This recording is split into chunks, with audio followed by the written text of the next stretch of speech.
That is what I'm talking about. Welcome, everybody. Welcome, Goglings, Gogorifics, Gog peoples of the world unite. It is good to see everybody, and I hope you are ready to go. As you can tell, we're ready to go from the people who are perpetually rolling dice in Roll20.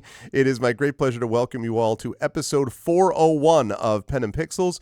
I am your host, Arvin Elleron. This is the show that focuses on story and narrative in games, and as we set off into the next 400 episodes of the show, it is my great pleasure to welcome you in to the first Tuesday of December 2023 with Talisman Adventures as we once again restart this awesome, amazing game and continue to forge forward. This is the last adventure, of course, of this campaign. After it concludes, then we will be folding the GOG Ghosts of Saltmarsh sort of campaign into it. So we'll be doing that twice a month on GOG instead of once a month, and Talisman once a month. So we've got this to finish up with our adventures in the city with the Nightmare Invasion. And I am very excited about that and excited to continue. But before we go any further, just a couple of reminders about ways to support us here on the channel. If you have not done so already, please follow us here on GogCom's Twitch channel. We really appreciate that.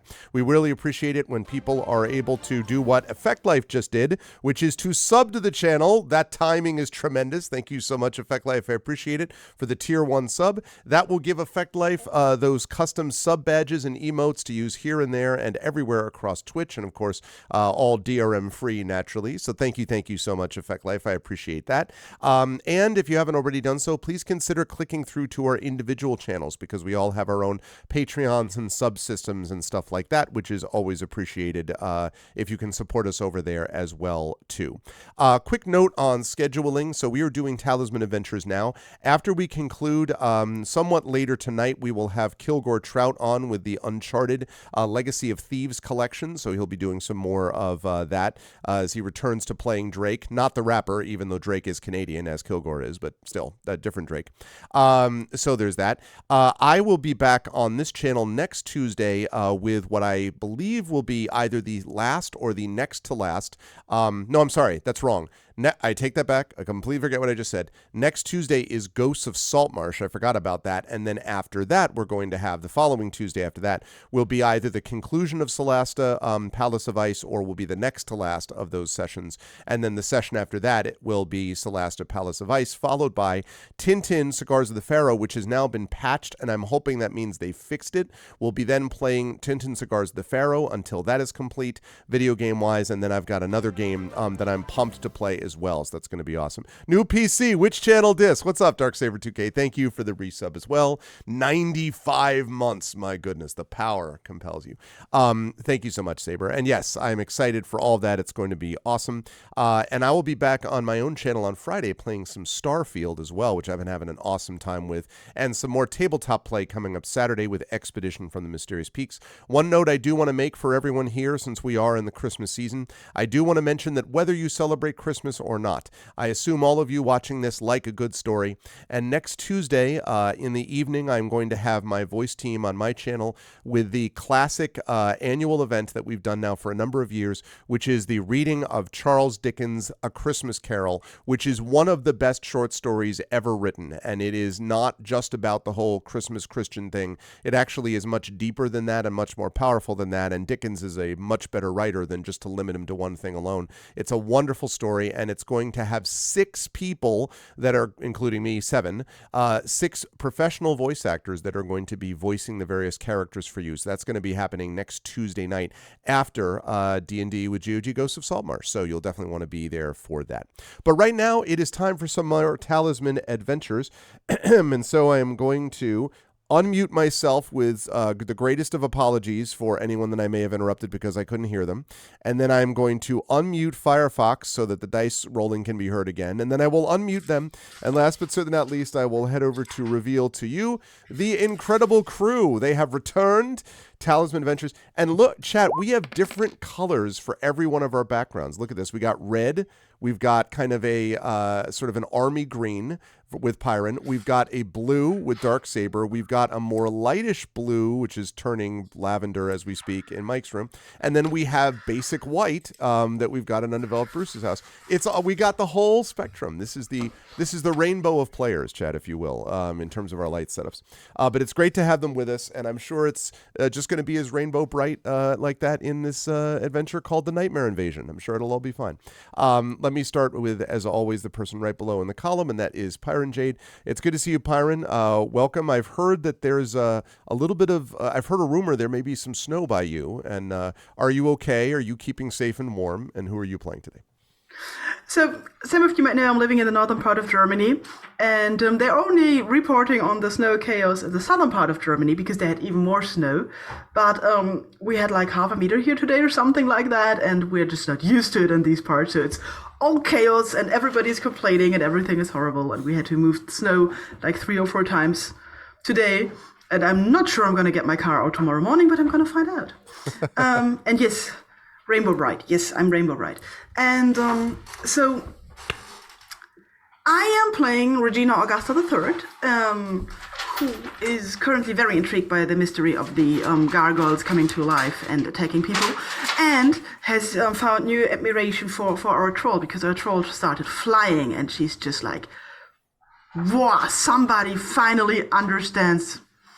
And so that's like all really cool. I like the idea that for Regina, it was really always just a matter of will for other people. Like they just never really wanted to actually. And now they've finally taken, they've put it the effort. And so now, a lump can fly. That's all it took. It was just effort. Yes. So I think that's great. They just had to get on with it, and Lump did it. So he stepped up and up and up. And it was great. And up. I love it. Suddenly I'm thinking of Let's Go Fly a Lump from Mary Poppins. But in any case, it is a great pleasure to have Pyron with us, as always. It is also a great pleasure to have the amazing Darksaber 2K with us, who you will notice, chat, as Saber has become one with his newly self-aware computer, he's gradually managed to recapture aspects of his setup so that it looks more normal. But as we were talking about today, now he has this also deeply like Barry White voice richness thing going on now. So I fully expect that by the time we get to next week's Ghosts of Saltmarsh, that Saber is just going to have started looking like, I don't know, a combination of like the greatest musician he would ever want to be. Like, I don't know, like he'll just show up as like, behind him will just be Lars Ulrich just like backing him up and just like ready to drum for whatever he wants or something. I don't know. I just have this feeling that's going to happen, and it starts with the computer work. That's how I think. Are you managing to maintain your independence from your computer, Saber? And who are you playing today? Oh, the cranial socket insertion was mostly painless. It's mostly, fine. Yeah. It was within tolerable limits. It said so. I'm not one to doubt it. And I need to watch the stream back because these comments on the mic have me thinking something doesn't sound right. No, I think you're misinterpreting compliments as being problems. We're all just like, it's sounding really impressive. British, that's what we do. We're like, well, that's what I'm saying. Like, parents, like, it sounds really rich, and you're like, wait, is there something wrong? Like, no, your voice is sounding good. Like, they're being positive. This is not normal.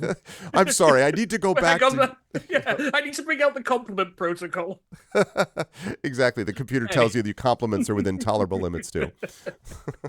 But yeah, when I'm not being assimilated by my new PC, I'm usually here playing a couple of different characters in a couple of different campaigns. But tonight I'm Reginald Shoon, a ghoul druid, native of the city, who tends a little graveyard on the edge of town and was showing, well, at least one of his friends, Lump, was game for a jaunt around a festival that started raining gargoyles. Which, it happens. It's the city. Things have naturally gotten more sensible since then. So. Yeah, sure. Things have gotten only more reasonable. I am very excited for that. And Saber, I believe, is Bruce, has helpfully reflected. You can see it on the right under your dice roller, chat. Has helpfully reflected the amount of damage that will be inflicted by the next attack on the city. So I think that's good. We now have a chance to see what we've got going on. Always a pleasure to have Darksaber with us. Thank you as well for assistance with the Twitch dashboard. Thank you. And moving right on down the line, we have the amazing Peripheral Mike, from whom you are going to be hearing a great deal soon, chat, at least relating to stuff on my channel, because we have multiple videos and intro things and things like that coming through Mike's company, which is going to be pretty awesome. I'm very excited for that. And you're going to see sort of multiple things coming from Mike. Anyway, in fact, with members of this crew, either all of them or most of them, you may be hearing more from us shortly. he said. But you will find out more details about that soon. But in the meantime, we are simply confronted by the awesomeness of Mike and the perpetually changing rainbow colors. So, my question: do you feel yourself becoming zen with the color changes? I'm curious. Do you feel like that has now cued you into the cycle of seasons and indeed lights? And who are you playing today?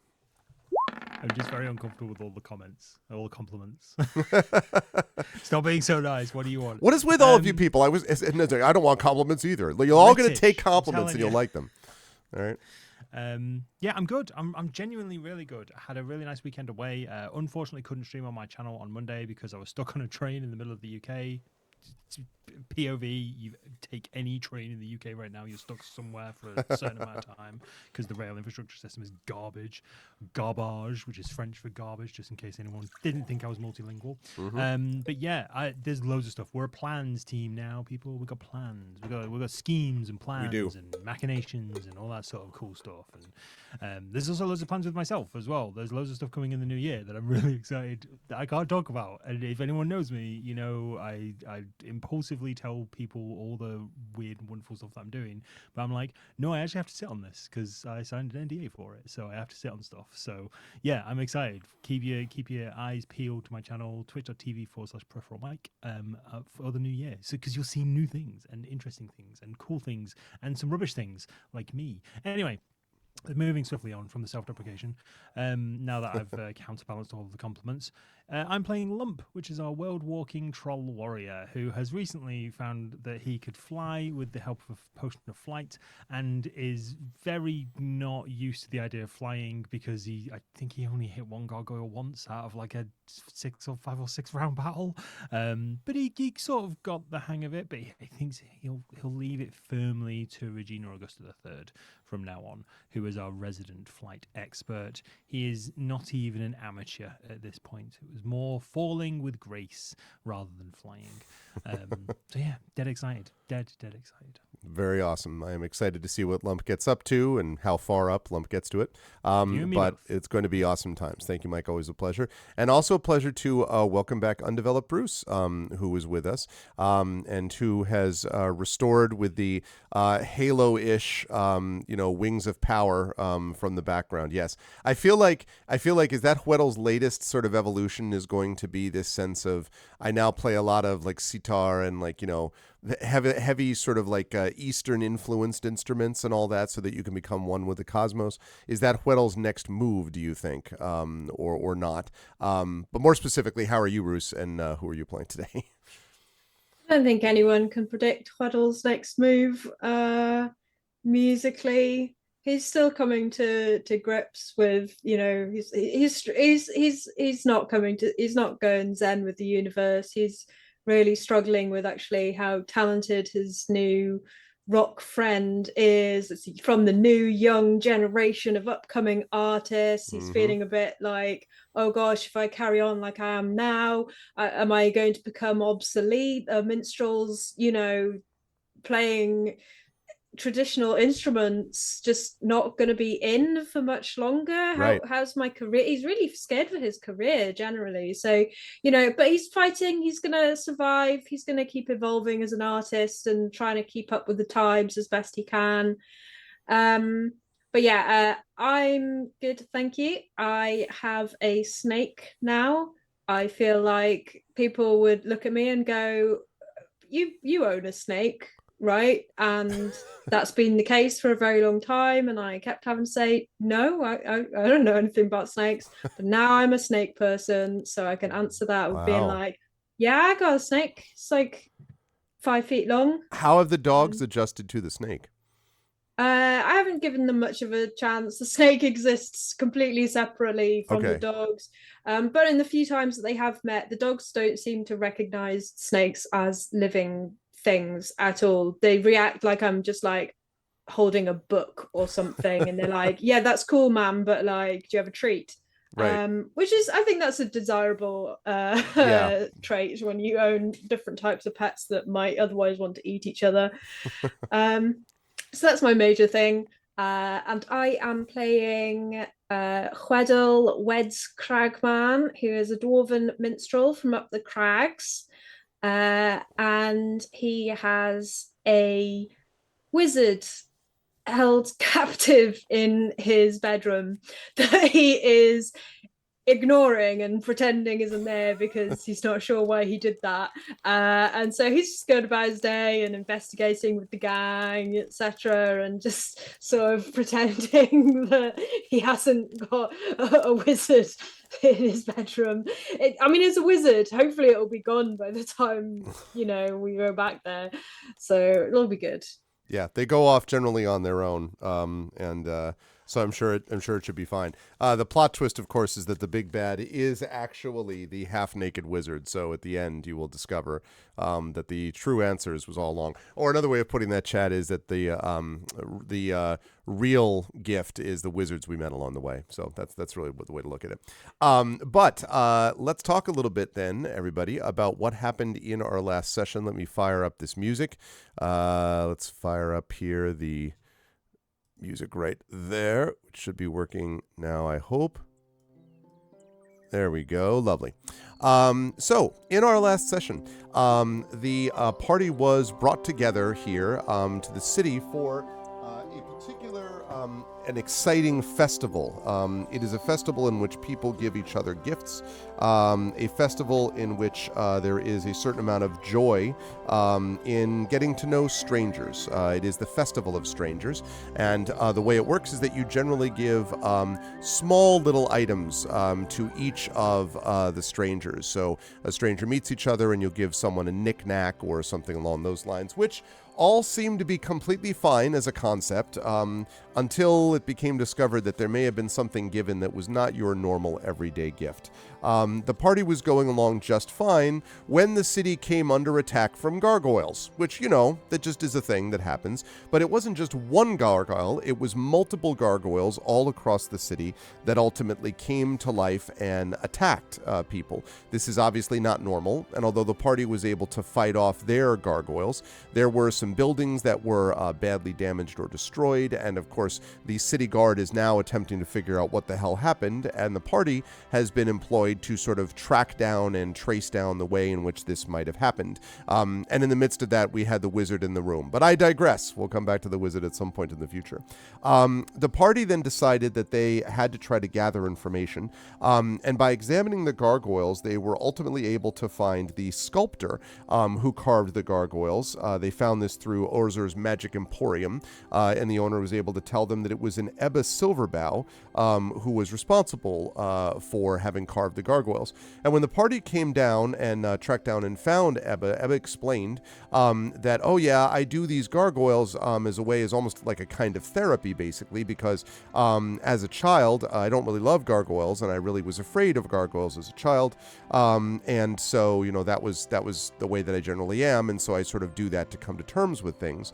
But that the night previous, when the attack happened, she had a nightmare about gargoyles. And the party started to put two and two together, which is that someone dreams about gargoyles come to life, and what unusual might have happened to them. And the unusual thing that happened is that there was get ready for the shock here, chat, talisman that had been given to Ebba Silverbow by someone else as a stranger gift. Again, Festival of Strangers.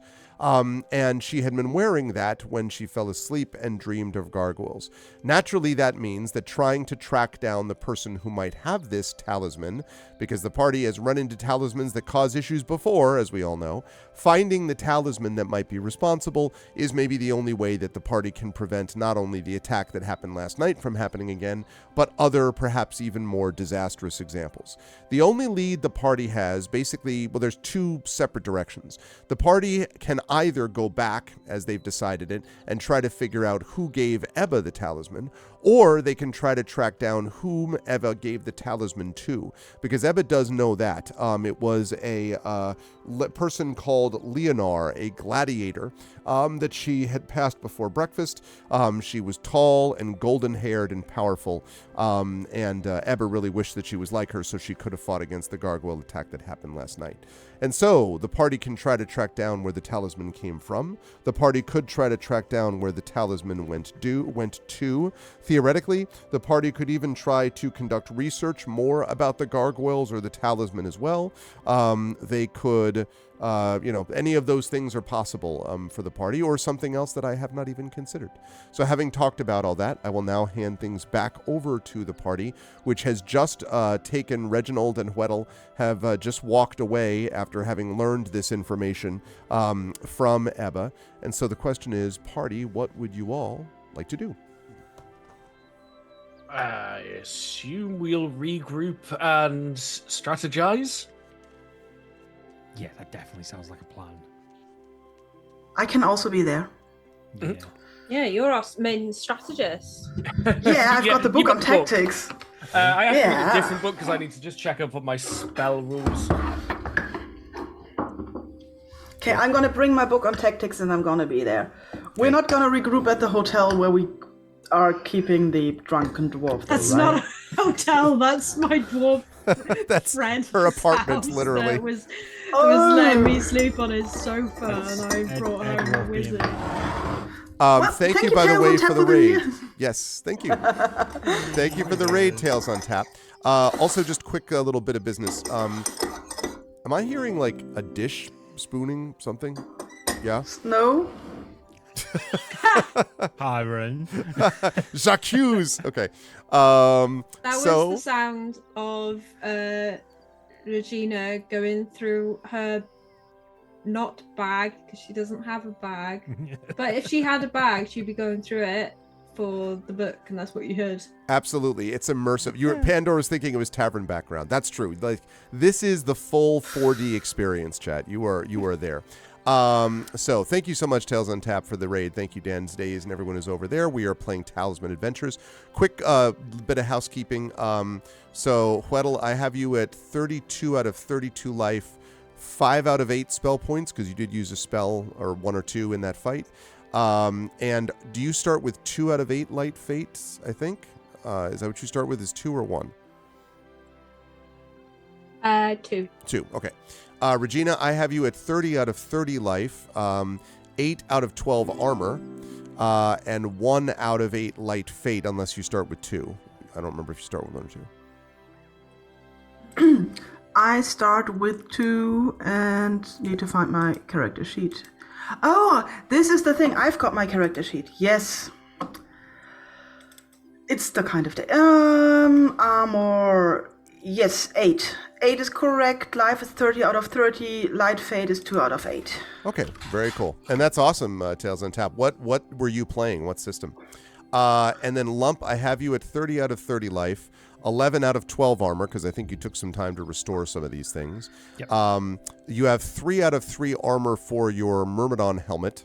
Yep. And then you do have only 1 out of 7 light fate, I I believe. do, yes. Okay, and that leads us finally, last but certainly not least, to Reginald, who has Hello. 25 out of 25 life, 2 out of 2 life for the Peddler's Cloak. You've got Yes. 3 out of 3 armor. You have 3, and I had you at 3 out of 8, so you start with 2 light fate, right? Yeah, I dropped down to 2 if I All was right. at 3. 2 out of 8 light fate, 5 out of 7 spell points. I had 7 out of 7, but that might be, I don't remember the last session that well. Well, so you cast, I know you cast something. I'm trying to remember. I did I can't remember. Did we rest after that fight? I know I cast spells at the gargoyles. You did rest after the fight because some of you were damaged and needed healing. Lump, I think, for example. Yes. So you did. So does that bring you? So you're back up at 7 then? I had Ethan? myself at 7. Okay, I'm going that's to fine. go with you on that one. Let's go with that. And then the wand, which is used, you don't know how many charges it has left, but it is limited charges, and that will restore your Peddler's Cloak when it has been damaged. So now I have that sort of that cleaning. I have that little bit of house cleaning done. Okay, great. So you were going to reassemble. Where are you reassembling, by the way? You could go back to the drunken dwarf apartment. You could go to the town square where you fought the gargoyles, which is now, gradually becoming more filled with people again. Although considerably down from yesterday, people seem to be staying off the street a little bit more. I don't remember the last session that clearly, but I am 100% certain we definitely didn't arrange to meet anywhere because we never do. I feel like it's natural that we'll sort of gravitate back to the place where we fought the gargoyles, the fountain. Okay. Yeah, I think we'd all sort of naturally go back to the town square. Okay. So you arrive without too much difficulty. Again, probably looking at, I would say this is probably about 10 in the morning-ish, probably.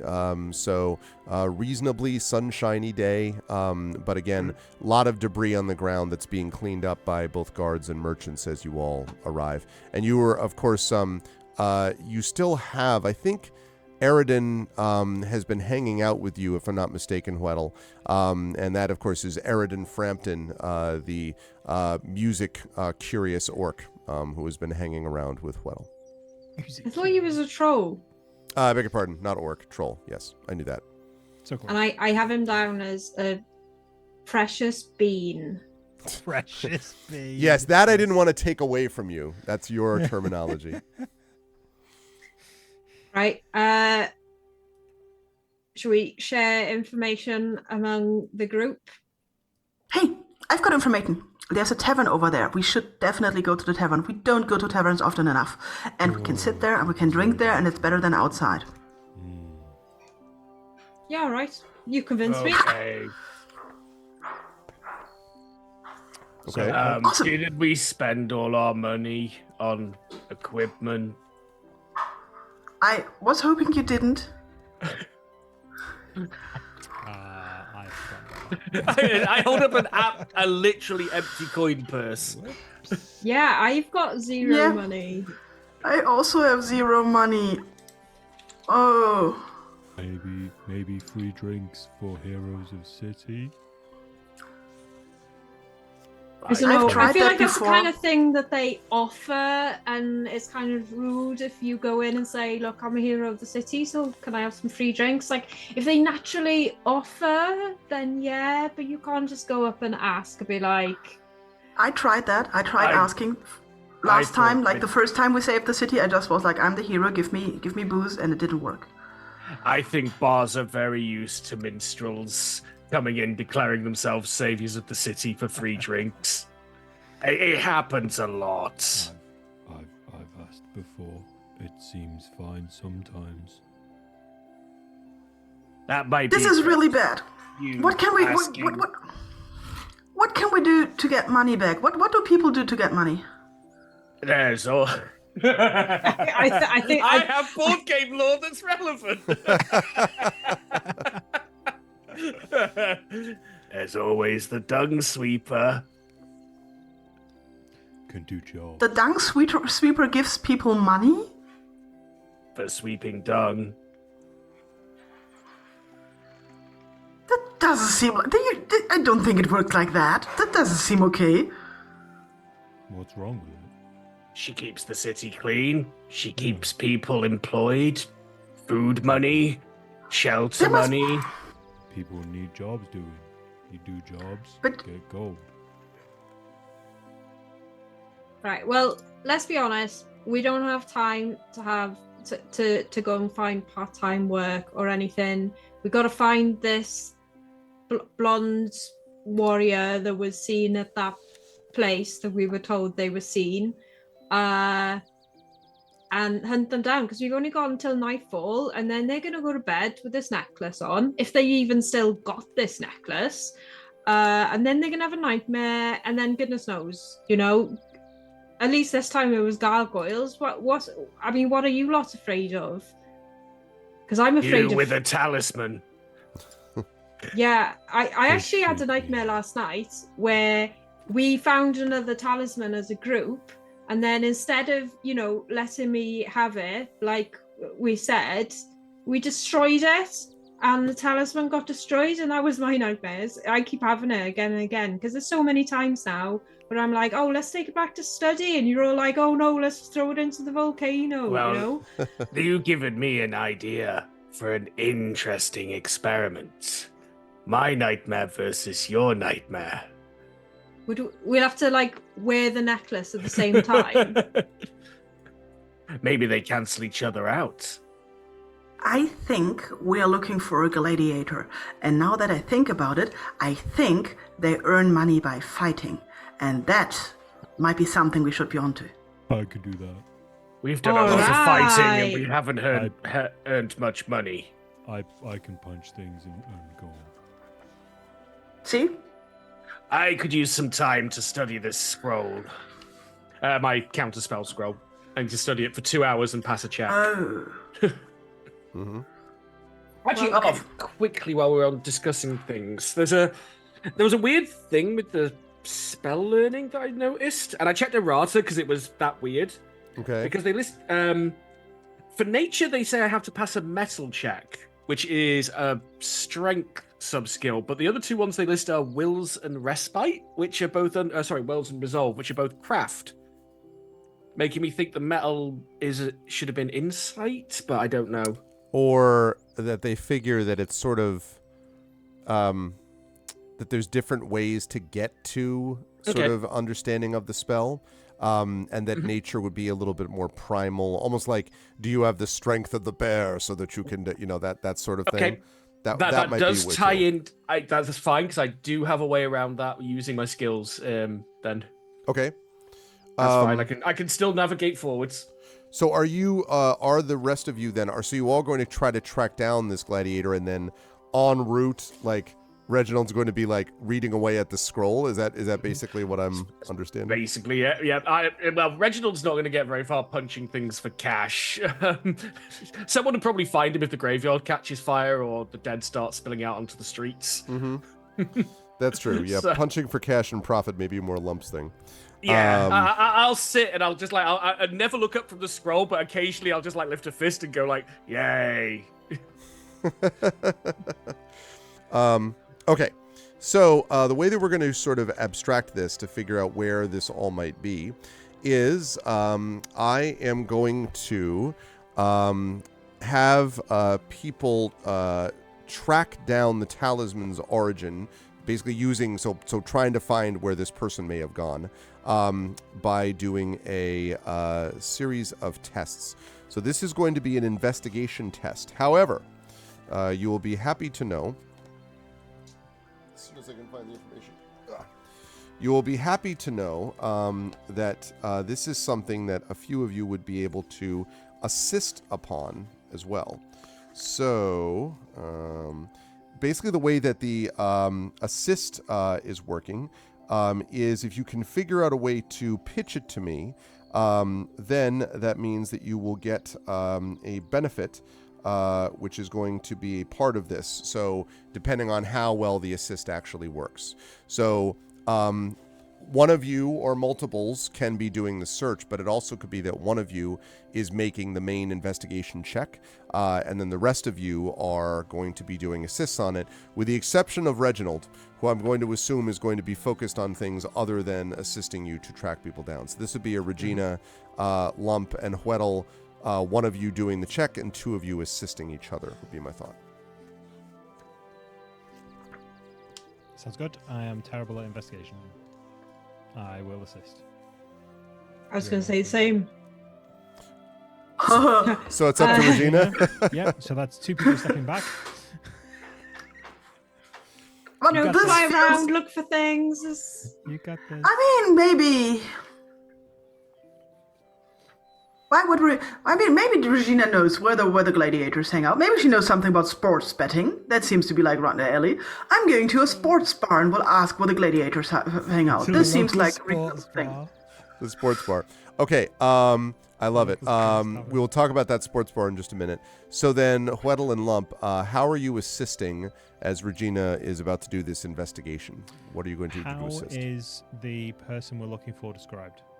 They are tall and golden-haired, powerful arms, quite built, And from the way you got the impression from Ebba that she was quite, taken actually with this person whose name is Leonore. They get the impression she was quite taken with Leonore and was, strong of arm and, like someone you wouldn't want to mess with in a dark alley type of thing. A very strong and striking figure. Leonore, man or woman? Woman. Woman, thank you. Hweddle has some sheets of paper and pen and ink and an artisan skill with the focus of painting. Okay. Could he maybe sit down and, do a quick goal painteroo of what he reckons this, an artist's impression based on the description we have, so you can, so maybe Regina can fly around with little posters. But... I see. So you're basically writing down, you are drawing your artist's impression of this this Leonore that you're following. Okay. Well, then the way that we're going to do that is to do an assist. Let's see. Let me start with Lump. So, do you want to know for flavor how I'm going to ask? How I'm going to assist? Yes, that would be lovely. Excellent. So Lump is going to be approaching groups of people who look like they may know something about gladiators. So large burly men, people who look like they gamble, that sort of thing. And he's basically going to go, I'm looking for a strong blonde woman named Leonore. I love it. I would probably say the first two or three times he's bored of doing that. So by the fourth or fifth time, he's probably saying it. If you didn't know Lump, a giant troll sort of thunking his fists down in front of you, going, I'm looking for a strong blonde woman named Leonore. It kind of looks like he's spoiling for a fight. Am I sensing a vague soupçon, if you will, of intimidation coming into this mix? Am I? Possibly. Yeah, yes, yeah. Possibly. Yeah. I mean, if you didn't know, the others are just like, Weddle is probably like, he gets like this. He's got no money for beer or food, so he's just a bit cranky. But every now and then, Lump's just sort of like, because he walks sort of with all of his hands, basically. Mm-hmm. He'll just sort of scoot up to the nearest group of people and just be like, oh, I'm looking for a strong blonde woman named Leonore. Okay.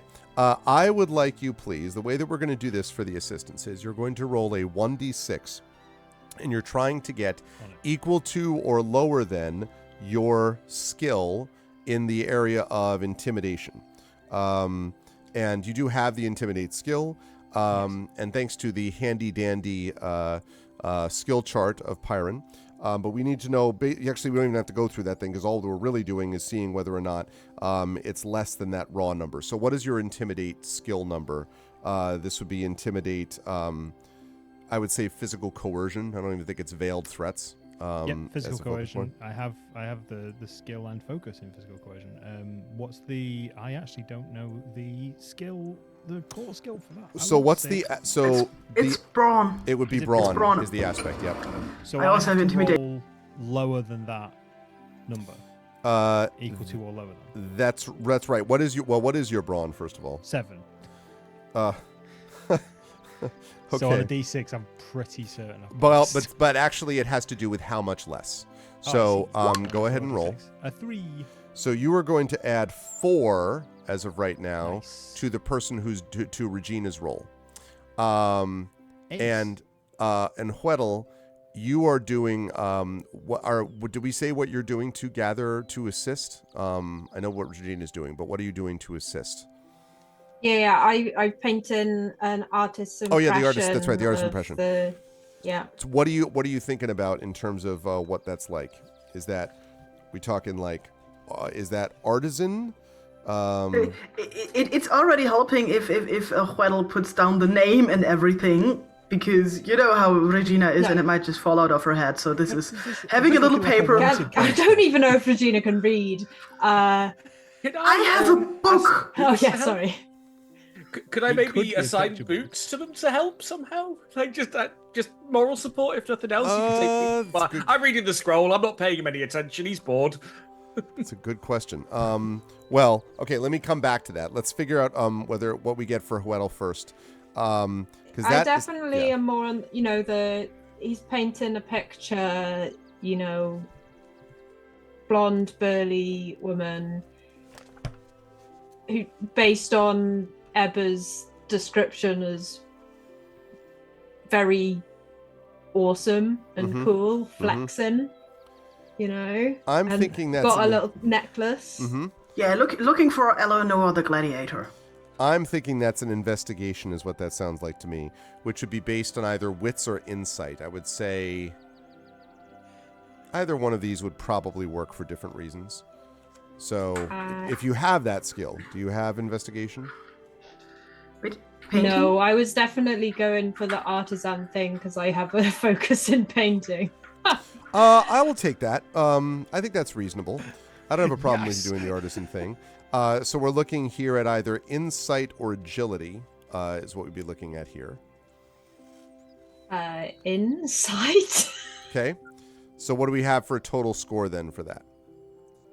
I have 5 insight. Were we saying we were adding things on for having a skill and stuff? Well, you don't get an assist on you. You're going to be assisting Regina. So for you, that means you have to roll on a d6. You're looking to roll less than a 5. And the much less than a 5 you get, the more stuff that you can add. Okay. Oh, 1d6. 4. Rolled with conviction. All right. And you said you had a 5 was the total score? Well, I was questioning what the total is made up of. So it would be, in this case, it would be your insight, and then would also include. Do you have a focus in painting, by chance? Yes. Okay. So if you have a focus in painting, that would be 2. So basically, your skill plus 2. So that would be 7. Insight plus 2. So 7. Okay. And you rolled didn't add a 2 to what mine. just now?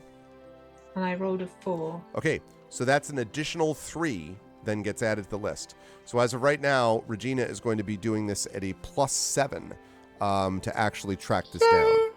So, I'm sorry. sorry, you wanted to ask about boots, right? Also, sorry to interrupt. I didn't add a plus 2 to mine. My core brawn is 7. I didn't add plus 2. All right. To the thing. So that would have been So a it 9. was 4, minus so it was 4. 4. So it's 6 added to the score. Okay, so 6. 9 minus 4 is 5. Is there one that I missed there? But no, I just can't count. okay, so 5 plus Huetel's. What did I just say, Huetel? That you 3. 3. So 8. Okay, so 8 is going to be added to Regina's roll. But hold on a second because we have to figure out about the follower addition if I can do one. Just trying to think what I could possibly do with him. It's not like I've got a smell for him to follow. Let's see. I mean, he's a spirit, but that just means he can walk through walls and sort of disappear and reappear. I would assume that Boots has a higher wit score than Regina. So it could be like that he's like by smelling he could like point her like, hey, this person smells like somebody you should ask. It might work. Everyone assists the ghost dog, apparently. It's it would be so it'll be a scout. So Okay. Will be in this case. And so I guess you'd have to actually scout. I could ask him to find any burly blondes, show him Huetel's sketch. Yes, you could do that. Your guess is that you're going to need one of you probably to be able to do this to excuse me, to interpret what it is that you discover. Even if Boots came back and was like, so and then starts hopping around. They were this high, and they would with a great shock of hair, and all that. It seems unlikely that they might be able to do all of that as much as maybe assisting with these things, you might guess. Let me actually see under spirit. We got this from... here we go. Right, because you have Psychic Shield. Not Psychic Shield, no. I've got Psychic with an attack focus. Okay. Did we talk about scent tracking because it's a dog? Or did we not do that? Well, we don't have the scent. I don't think there's much we can do with them unless we can get a scent. Yeah. I'm not really sure there's a whole lot that can happen here. I mean, they can, like... I've got an idea what Woods could do. Okay. As Reginald cannot join us on this search, we can send him back to Reginald once we're done so that we can then gather, so he can relax and study his scroll in the meantime. Perfectly reasonable. Yep. All right. Well, then if you're going to do that, then we need to make an investigation test. And you have got it. This is going to be happening with +8 is what we're going to be doing this at, Regina. So for those of you who don't know at home, you roll, if you have the skill, and they do, then they're going to go down to, they have a focus in this. And the focus here would be, so either insight or wits, and an investigation test. We stop at do they have the skill? No. Okay, they don't. Oh, well then just even more simple. So 3d6 +8, because that was the assist that you're getting from the other two. Okay, can I use my book to help me? Like maybe the chapter on finding your enemies no matter where they hide or something? I'm not sure that this is quite the art of war. I feel like this maybe is a little bit more limited theoretically. Yeah, okay, I see that. Just... Good try, though. But it has pictures, so that's nice. Yeah, oh yeah. So 3d6 +8. Here we go. Roll. I've got a double. Mm-hmm. So, and a 17. Okay, so with that double, that is a great success. And what that means is, there is, as you were sort of making your way, if you're sort of making your way around, trying to figure out who did what to whom, and where they were all found. Yes. You kind of look for one sort of spot, and you finally find what is basically the arena in the northern side of the city. And as was predicted, as you had been hoping, the arena is indeed occupied, although at the time that you get there, it's sort of like, walking into a bar at 11 a.m. and being like, well, it's 5 o'clock somewhere, like a happy hour is ours. It's still pretty sad. Like there's not very many people that are going to be sitting in a bar at 11 a.m. in the morning. So here, the arena, it does not have a lot of people. But there are a couple of people that you can see that are in the sort of the main kind of drag of the arena. And then centered around the outside of the arena are a few people looking as if they have come to the local middle school soccer game. There's like two, and not a very good middle school team either, so you have a couple people who are like kind of off in the corner doing one of the, like the single clap which echoes around the arena because nobody else is there. And in the center, you can actually see two helmet covered warriors, gladiators, who are going at it in the center of the arena. There are also a few people outside. Now, to get in to watch, it's free to actually go in and watch the event, but it will cost money if you wish to either A, bet on the event, or B, buy food for the event. So it's free to watch, but if you want to get any of the sort of typical amenities of a sporting event, you will need to pay for them. Really important question: how good does the food smell? I would say simple, but fairly appealing. Like decent fries. Yeah, we're talking fries and hot dogs. Yeah, right? yeah, We yeah. are, Cool. we're talking decent fries then. Decent Not messing fries. around. We're talking fries here. Fries, chicken tenders. Yeah, we're like I talking mean, like dirty fries, like street food dirty fries, rather than just like right, exactly. Yeah, okay. A big pretzel, big soft pretzel as well. So there's that too. That's for sale. I'm just, like, Yeah. really hungry. We found the gladiator building. We need to tell Reginald. What's get Reginald? We found like where the gladiators are. Cut to Reginald just sitting wherever he is at the moment, reading scrolling, just goes, "Yay!" all by himself. In the middle of the street, Yeah. cross-legged on the ground. I fly around Huedla and I'm like, we did it, we found them, we did it, we did like the thing, the whole investigation thing. You hear a vendor Yes. calling out on one side of the arena, "Wolf nibble chips, come get one, they're hot, they're lovely." Like off in the distance. The nearest patron who's eating like one of those giant pretzels, there's just this like troll face just leaning into them. It's like, You gonna finish that?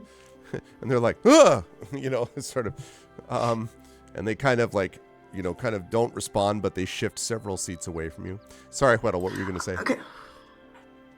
Is there any sign, voice, whatever, detailing any way we would be able to put Lump and Regina forth as contestants, or is it like a predefined schedule that was already set up? It does look like it's predefined, although it looks a little bit like these are the standard, you know them, you love them, the city's own, type of things where there's only a couple of people watching and they seem rather bored. It's not, the whole experience feels muted anyway, maybe because people are still freaked out about last night's attack and so they can't really concentrate on the events of the day. So it does look like it's predetermined, but it also seems that if you were to find whoever coordinates all this, they probably would be willing to let other people into, the games if you were able to find someone, because it just doesn't seem like there's a lot of people there and people are looking for some excitement. And while this is going on, of course, the fight continues between the two gladiators in the center of the ring, both wearing these kind of sort of old, like, to jump out of game for a minute, sort of Spartan style helmets, basically in the middle of this arena. Okay, I'm staring at the gladiators there in the center, trying to figure out if one of them could be Eleanor. Okay, so have we shifted from Leonore to Eleanor to? You know how good Regina is with all the names. to be honest, as Lump's not doing too well either, and I've No, kind of Lump's- lost track. yeah, Lump's with his growing frustration. Lump's just like Leonore, Eleanor, Lorelei, Laura, Larry. Lorelei. They don't care what they call you in the grave. Bring me a burly blonde woman. I would like you to make. I'm going to have you make. Some of the We're going to guards. see about a notice test here. Yes, I've I got think that's what notice. we're looking at. That's gonna be close. You have noticed. Do you have a focus in No. sight? I wouldn't go that far. No, I wouldn't go that far. I just notice, like in general. All right. So 3d6 plus aspect, and this would be wits. Would be what we're using Yeah, here, not yeah, insight, yeah. but wits. Okay. 3d6 plus 1 it is. 3d6 plus 1 it is. 11. Okay. So you're pretty confident as you look around quickly around the arena. You're pretty confident that none of the people sitting in the seats are this Leonore. They all seem to be shorter and like not the way that was described by Ebba. It is possible that one of the two gladiators battling it out right now in the city's arena are them. You can't tell right now because they're obviously both covered in masks. But also they are sort of very confidently swinging away and fighting each other with not a care in the world. So it could be theoretically either one of those two who are currently helmeted and shielded that are fighting down the arena, or it's possible that it could be neither, and that, the real Leonore is somewhere else. But you could see these two at the moment are battling it out, covered with their masks. Adel is there, like holding his own drawing of what he thinks Lenore looks like without having met her. I've gone fabric softener, Lenore. Just going, I don't know, sort of comparing around people. Doesn't has just decided that this is definitely 100% what this person looks like, and if he meets somebody that doesn't look like the drawing that he himself drew, he's going to be sus. Huge disappointment. Mm-hmm. Yeah, so... No, the eyes are more wonky and the nose was a bit more to the left. I don't think that Hweddle draws with wonky eyes. Your eyes all look wonky to me. So, shall we shout to them and ask them if they're a blonde burly woman?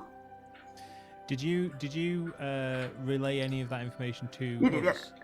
Did you basically? No, I'm looking at Lump and I'm asking him. So there are two gladiators down there, but I don't know if one of them is Eleanor.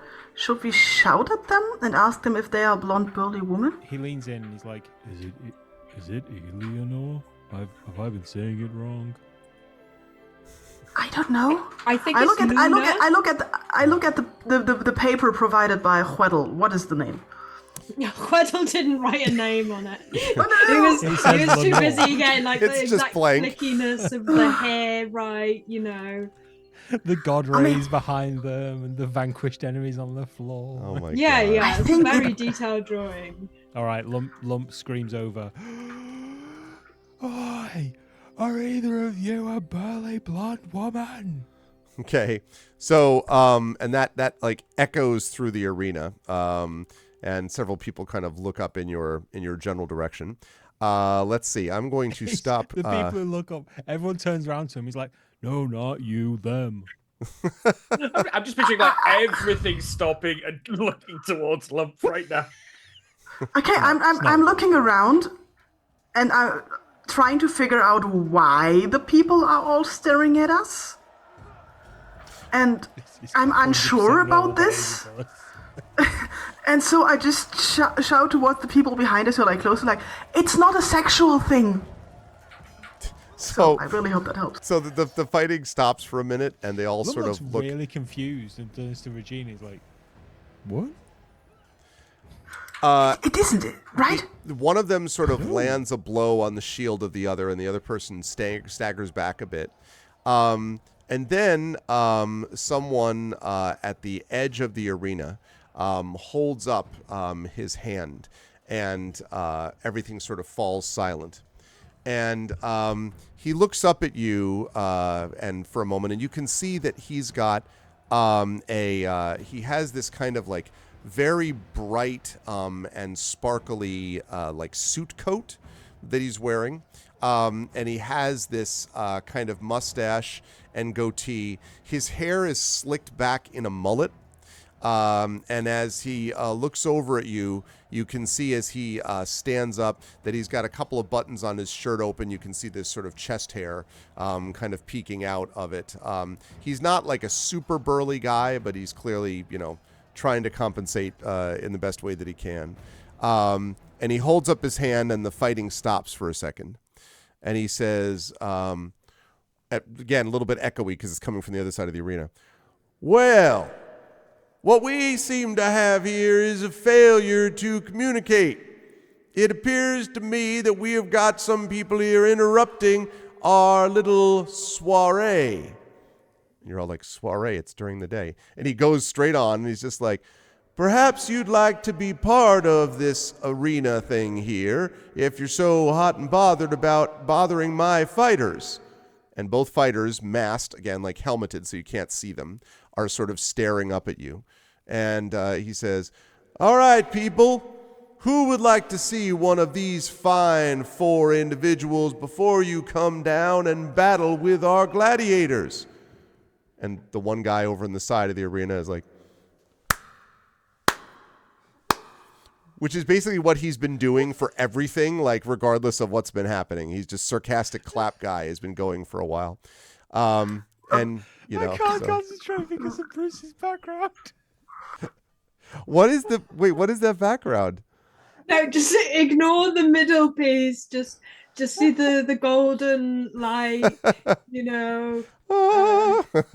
Yeah, no, it's myself as that guy from Kung Fu Panda. Oh my God, I it's the drew it ages best. ago, and I was like looking for something a bit glowier, and I was like, yeah, this is fine. I'm sure no one will notice the panda.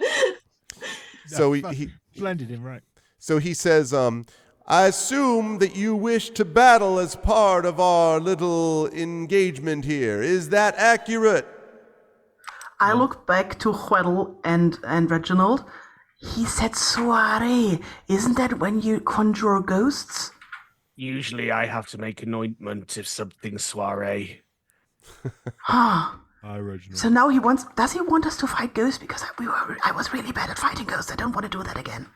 I don't know. I usually play music at soirees, but yeah. I don't think he knows what the word means, to be honest. I'm going to look back and go, what's a soiree? He's like, I appreciate your clear sense of humor and the lack of knowledge of that obviously simple term. But your attempts at trying to lighten the mood are not necessarily appropriate. These people here ask for blood, and they want nothing less than exactly that. And he pauses for effect, and then you hear, you know. Lump, can you ask him if he's going to pay us? Is lunch included?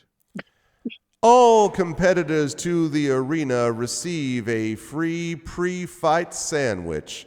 It is a delicious sandwich taken from one of the city's finest establishments. But I cannot simply allow anyone to be here. I need someone with strength, cunning, daring, and the ability to move quickly and with great agility.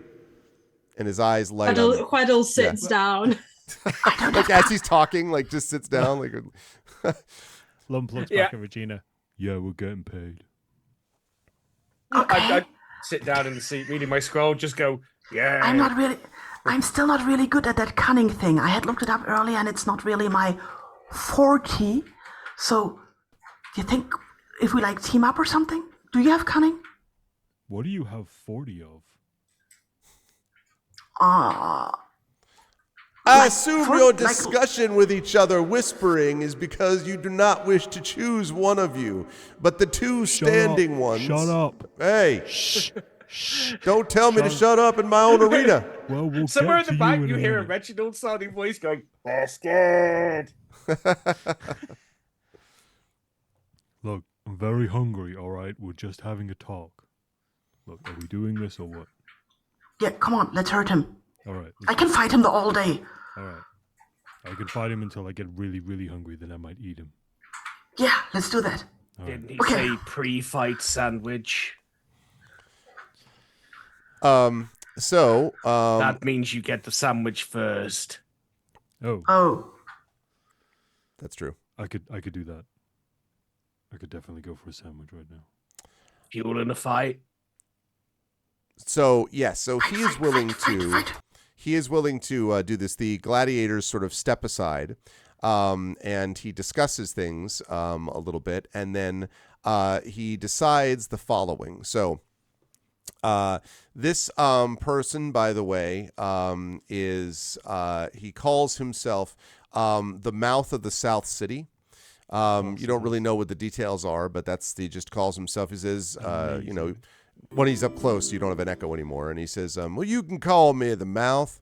Now, listen, I appreciate what you've tried to do here. You obviously have a flair for the dramatic, but I do want you to know that I do take this seriously. I'm going to need you to sign these waivers in triplicate. And he hands over this scroll that has a bunch of things like, I, the undersigned, being of sound mind and body, am willing to risk my life in the arena for fun and profit, and like goes through the whole like list of everything. And Regina and Lump, you both are going to have to sign this if you wish to be a part of it. It doesn't look like there's anything that says I will give you my firstborn, but it does look like a sort of standard legal waiver where you acknowledge that, this thing you're about to do does bear the risk of death, because, you're fighting. So are you both willing to sign it, I guess is the question. I will sign it, of course. I'm just going to let Regina go first, just in case she has any questions. Okay. Being our legal expert. Okay. Yeah, it looks all pretty normal, Regina. There doesn't seem to be anything really standard. I'm not going to read all of that. So the second section, which is like, you will give me all of your gold and treasure. No. All right. So I'm just gonna flip to the back page where I assume there's a dotted line. The big X on the dotted line. Fold it back up. Walk right up to him, and I'm nose to nose with this dude right now, and go, Here, I have a very important question, though. Yes. What can I do for you, sir, friend? What flavor's the sandwich? And he says, well, that is entirely dependent. We have 3 possible options for you. But first, I must know, you are aware that this is a dangerous competition that you are about to participate in. Mm-hmm. Yep. Death, possible dismemberment. Got that. Now, what are the flavors of the sandwich? Now, just one more moment. I do have one other final question, which is we will not be able to serve you either food or allow you to participate if you were born after this date. And he points behind him, and there's a thing that basically has if you were born after this date, you cannot participate in the gladiatorial games. And it's got a little tear-off sheet, so obviously every day they tear it off. So right now, it reads basically 5 years after you were born, Lump, and probably even a year or 2 more than that for Regina. So it looks like you both are old enough, but he's pointing back at this thing to make sure you're not trying to get in when you're too young into the games. There's a lot of counting on his fingers for Lump. He's like, No, I'm good. Okay. Regina, I assume you also explain to him that you're older. I am Regina Augusta III, exile of the Seelie and Unseelie court. I am of drinking age. I am old enough. And he nods and he says, well, actually, he doesn't use the echo machine because he's right up next to you. I'm going to speak in an echo. No, he says, well, that sounds perfectly right to me. He says, all right, well, that means that we're going to put you together here in the semifinals. And we're going to start here with you. And he looks to you, Lump, and he says, now, what is your name, sir? Lump. Outstanding. Well, Mr. Lump, may I ask, would you prefer a more chicken-oriented sandwich, a more beef-oriented sandwich, or a more vegetarian-oriented sandwich? You notice I don't know whether Lump picks this up, but the others around, notice he keeps saying oriented. You're not sure what it means to have like a meat-oriented sandwich, but that's the language. It's when it's really spicy. I'm just imagining the It's the same vegan as meat substitute. style. Yeah. Like, yeah. Yeah. So yeah, which do you want, Lump? meat adjacent. Yes. He says, well, no, you must choose, my friend. There will be more later on, but you must choose between those. Do you wish for more of the chicken, the meat, or the vegetarian? The one with the most food in. And he sort of kind of thinks about it, and then he says, the biggest. very well, very well. And he brings you out this, it's wrapped in paper, so you can't tell, but it's this huge, something or other. It looks like it is indeed a sandwich. Big and soft, basically, and a lot of whatever it is in there. And he hands it over to you, Lump. Okay, well, there's paper on it. Do you want to take the paper off? No, okay. All right. So Lump crunches through it, and you get a massive, massive mouthful of alfalfa sprouts. At least you think that's what it is. There's a lot of fiber in this, a lot of greenery, yeah, it is pretty good. It's got a kind of cool spice, kick to it. He hasn't eaten for a while. There's a lot of food. Yeah. It's definitely, Paper it's several pounds of alfalfa sprouts, if you had to guess, or the equivalent. And then he asked you, Regina, now, as for you, what would you appreciate in terms of a sandwich flavor? I would appreciate if you gave Lump my sandwich. Oh, well, you don't think you will need the sustenance then? She just cracks open a head. Just don't want my sandwich. All right, very well. In that case, I guess we'll get a second one, and he brings out more like a second alfalfa sprout sandwich lump and gives it to you. And you can all see that just just sprouts are out of just hanging out of Lump's mouth. And he says, He turns to Regina and he's like, Uncle, I didn't know you knew any seals.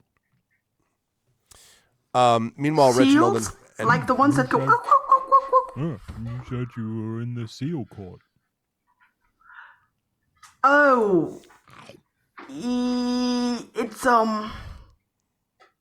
it's yeah, sandwich. So as you're doing this, Weddle and Reginald, you get several vendors who come by and ask if, do you want to buy a drink? Do you want to buy pretzel, hot dog, that kind of thing, popcorn? Whoa. So the vendor eventually gives up and wanders I'm so away. glad you're our token cheerleader. I'm not even paying attention. Weddle, what about you? I mean, he's got no money, so he's gonna just say, no, I'm all right, not hungry, it's all right. Thank you, though. And cry inside as he Silently watches cry. Lump eat 2 sandwiches. Yep. It's the tear of a minstrel. Okay. So, right. So while Lump consumes this roughly 500 pounds of roughage, as Lump is eating this, the person comes over and suggests to you, Regina, that you could go first if you wish. Okay. Can I have a rock, please? And they say, well, their ranged weapons are not permitted in this environment. You will be required to use a melee weapon, but you may use your own melee weapon if you so desire. Otherwise, ones will be provided to you at no additional cost. Nah, I take mine. Okay, so you're bringing in your spear. I'm bringing in my two-handed spear, but I would like to have a quick look into my tactic book. Okay. About gladiator fighting, and using the tactician skill, spend a light fate to roll 3 dice that I then can, and so on. You know what I'm talking about. Yep. Okay. Yes, you can absolutely do that. And you come to the center of the arena, Wow. and Wow. Wow. Oh, fuck off. Wow, that's something. Okay, I can replace dice with either a 1 or a 2, so that's awesome. Outstanding. I'm sure that'll work perfectly well. Okay, as you move into the center of the arena, the guy is waiting there. Let me just move you all over to. Yeah, let me move you all over to here, back to the realm. As you sort of move over there, you can see that you are facing the slightly shorter of the 2 gladiators who were battling it out before. This person is pretty heavily muscled. They have their sort of knees and upper legs protected by armor. They have a big breastplate on, and they have obviously that helmet that I keep referring to. And they have got also a large spear, or javelin, but it looks like it's a spear, and a fairly large shield. And they come to the center of the arena, and apparently you are expected to fly to the center of the arena. The mouth of the South City has gone up to sort of a little bit of a booth looking down on the action. And he says, "It is my great pleasure, members of the greatest city in this or any other realm, to welcome you to a special competition. It is a battle between the gladiator that we know best as Gladius," and kind of points it out, and Gladius kind of waves to the crowd, and the one guy, clapping. And he says, "Versus our new challenger. This is a great and exciting moment for us. Our new and exciting challenger." And then he looks at you and realizes he has no idea what your name is. And so he says, "Buzzkill." And everyone is just sort of like, and by everyone I mean the one person. Weddle starts playing like a what are they do, a wrestling intro song, like ba ba ba ba. When it comes washing down. Yeah, I see it. I could, or no, it's got to be and her name is Regina. It's a John Cena. It works. It works. Please, at some point, you may not know this reference, Byron, but at some point, if you could just do this for me in the middle of that fight. His name is John Cena. His name is John Cena. Anyway, I wish I could actually find it. I don't think I could get away with it. There must be some kind of music I can use for this. Anyway, while I'm playing around with music, and he says, so Buzzkill, as you have been nicknamed. You are positioned facing him. Now, the way this is going to work is this is a combat in which you are attempting to either disarm the other person, or you are attempting to knock them to the ground, either through exhaustion or through, cutting feats of arms, or because you've killed them. Really, nobody really cares so long as one of those things is done. And then once they are knocked to the ground, you can then sort of look around and decide, ask the audience, ask the crowd, whether the person should live or die. And that's basically how that all works. So let me see if I can get. Will I still make the same amount of damage if I try to do it non-lethal, like for example with the butt end of the spear? Yes, although I'll say yes to that, although it depends on what you're aiming to do. Like in terms of, are you trying to just knock them out due to this amount of like unconscious damage, so to speak? Or, okay. Even Regina knows that maybe gladiators know each other and could be friends, and if you kill friends of people, they might get angry, so not good, not trying to kill somebody. Gotcha. Okay, so let's fire up this music and give me. There we go. Perfect. And of course, that also totally makes sense that we have that many people, even though there's maybe 7 to 8 people in the arena counting yourselves. It's in their heads. This is what they're hearing. Right. Regina hears. Yeah, exactly. Okay. So now, again, nobody can assist in this. The only thing you can do, people in the stands, specifically Huedel and Reginald, and theoretically Lump, is you could, if you wish, be looking to make sure that there are no shenanigans taking place on the other side. So, you could look around and see, if someone is quite obviously, stealing signs or the equivalent, and just being kind of start coaching them from the side, from the stands. You're not allowed to do that. So you could definitely be on the lookout for sort of illegal activity. But otherwise, Regina is going to be expected to fight her own battle. Okay. So just quickly then, how long have I spent on this scroll, would you say? At this point, I would say close to an hour. Close to an hour. Okay. Time for a break. I'll take in a bit of violence to rest the eyes. Okay. So you are now all looking down, all three of you, as Regina prepares. All right, Regina, so the way that we're going to organize this is we need to figure out a little bit about what you want to do in terms of your positioning and things like that. So you are positioned opposite here in the arena. And you'll be able to decide how you want to manage this. Now, I will tell you that this person is using, as I say, a shield and a spear. But at their back, they do have what looks like, it's hard to tell, it looks like kind of a folded and matted group of cords, like strings, that have been sort of, or maybe like small little ropes even, that have been tied together and are just sort of hanging on the back. You don't know what that is. It's obviously not ready to be used yet, but it's sort of there within the gladiator's easy reach for whatever that's worth. And so the mouth of the South City waits and then says, "All right, the time has come. I ask all of you to direct your attention to the center of the arena where the battle will now begin. Fight, and may the best fighter come out victorious." Let's get it on! he says. So immediately everyone is just sort of staring at each other and is ready to go. So, Regina, you can now make your attack. This is going to be fairly easy because you'll all be sort of attacking each other at the same time. I assume this is a melee attack for you? Yes, this time it's my big spear, and it's two-handed. Okay. Not the little javelin ones. And so I will do a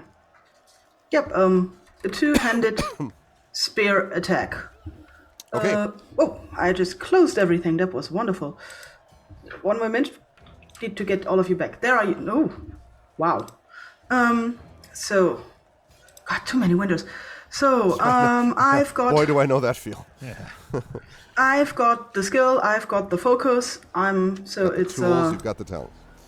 I've got So it's 3d6. Could stuff just stop closing now? Plus agility. Yep. Plus 2. Okay. Okay, plus agility, plus 2. Do I have anything from two-handed master? Nope, that only gives more damage from... And the other things only kick in once I actually hit somebody. Okay. So that should be fine. Okay, so I'm gonna roll. Roll. Okay. So I believe that is a Dark Fate coming my way. I now have 5 to use, just for those of you keeping score at home. Slow start tonight on that. Yeah, I know. I should have used. I should have immediately, fired up, but I didn't want to build the threat quite yet. What was the limit on your Dark Fate? Because I envision I'm going to roll a lot of ones. I don't know that I have a limit.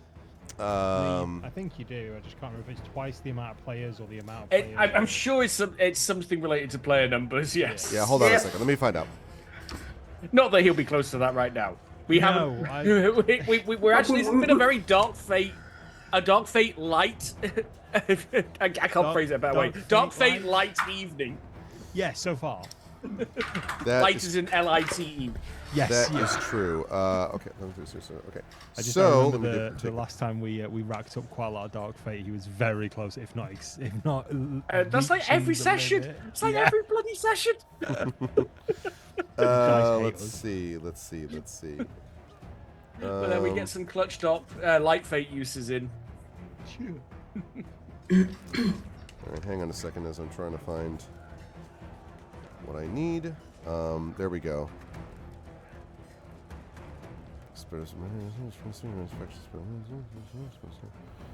Yes, that's right. The total number. Well, the total number of player characters by 2, and then adding the level of the highest level character.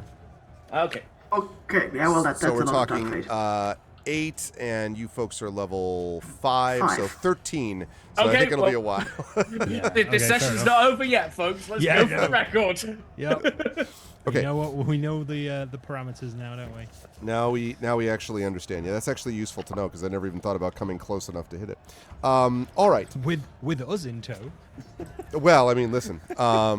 Okay, so you do in fact hit, but that is going to be a standard success. On a standard success, you are going to hit your target for full damage, but your opponent will hit you for half damage. So give me the full damage for you, and then we'll talk about what your opponent does. Okay, that is two-handed, 1d6 plus 3 plus physical damage modifier 6, so 1d6 plus 9.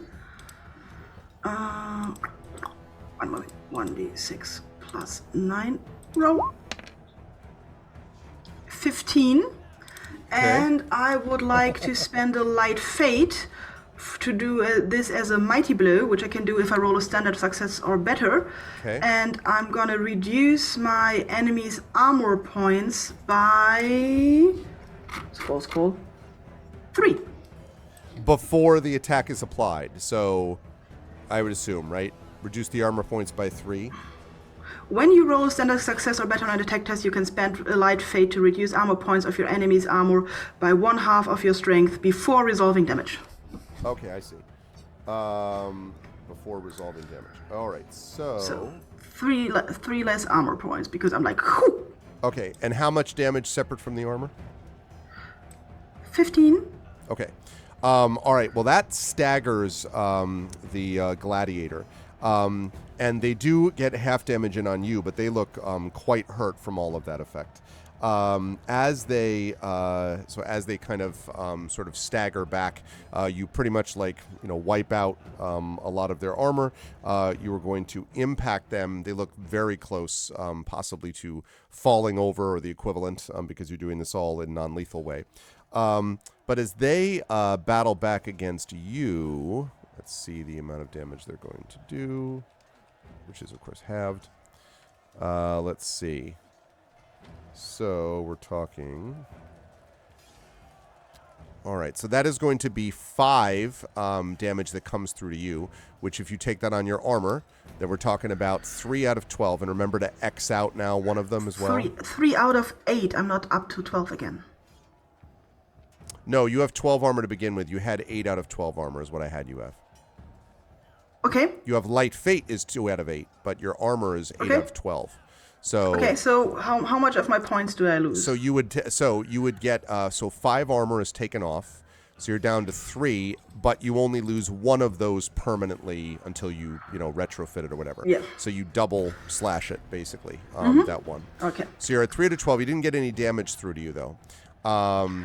But when that happens, you sort of take a step, back because it is quite a powerful blow, and they kind of swing themselves around to face you in this fairly impressive maneuver, sort of this kind of pirouetting maneuver. I think you might be the one to sort of classify it. And then prepare themselves for your next attack. And there is maybe a great shout that goes up from your companions, but if so, it's the only one that echoes across the arena because there's nobody there except clapping guy. Yeah, exactly. So there's that. Okay, so that's going to lead us to back to the beginning of this turn. Since I got this additional dark fate, I'm going to use that dark fate now. I am notifying you to increase the threat of this creature as it steps towards you. So, okay, Regina, how do you want to do this again? I assume you're staying in the same relative position, and we're going for another melee attack again? Well, I'm not allowed range attacks. I understand that. But you could try to, if you wanted to try to fool it or trick it or, zip for its okay, legs. Yeah, question. If I move and they get the first attack, do I get to make a melee defense test? If you move out of the way, then they will then come up to you, and then you would be making a defense test against them. That's right. Yeah. And if I attack them, then even if it's only a standard success, I will not get damage because they have used their action, right? Well, no. So the way that works is because it's always going simultaneously. If you do not attack them, then they will get an attack on you. If you do attack them, then the attack is considered simultaneous. So they will get an action on you as you are getting your action against them. Oh, well, okay. In this case, I'll just attack them. Okay. So let's open this up again. So it's again 3d6 plus 8. Okay. Oh.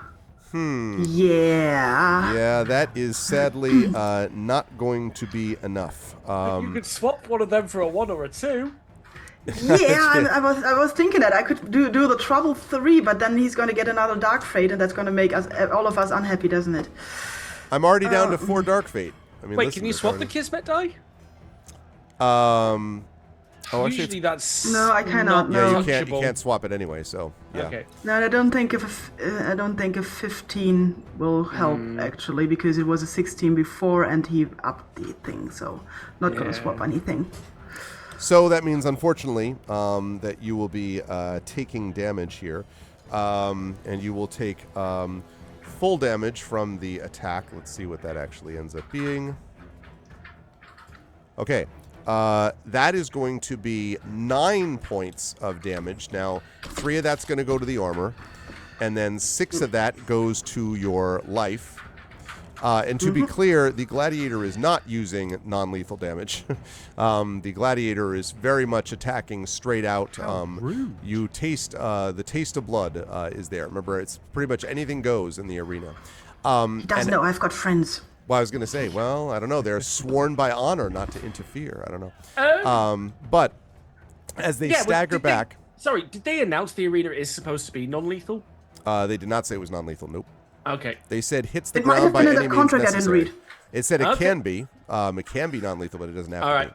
All right. That's what was said. As you do this, I'm going to ask you to make an agility test, to pass an agility test for me, Regina, because the gladiator reaches behind them and with one sort of jerk of their hand, the cords extend, and you can now see that it is attempting to throw a net on top of you.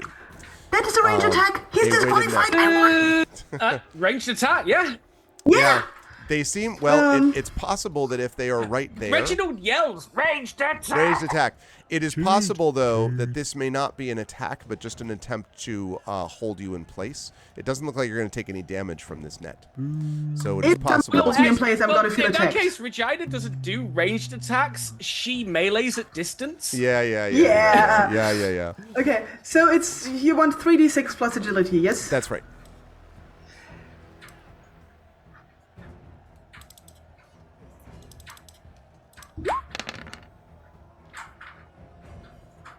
Okay. So, appreciate that, Dark Fate. So the Going for the record. the net, so the net comes flying down. But as the net comes flying down, the other gladiator who has been sitting with arms folded puts their arm up and says, "It's a clear foul. It's a clear foul. Cannot do that. That is wrong and must not be permitted," and like does all this stuff.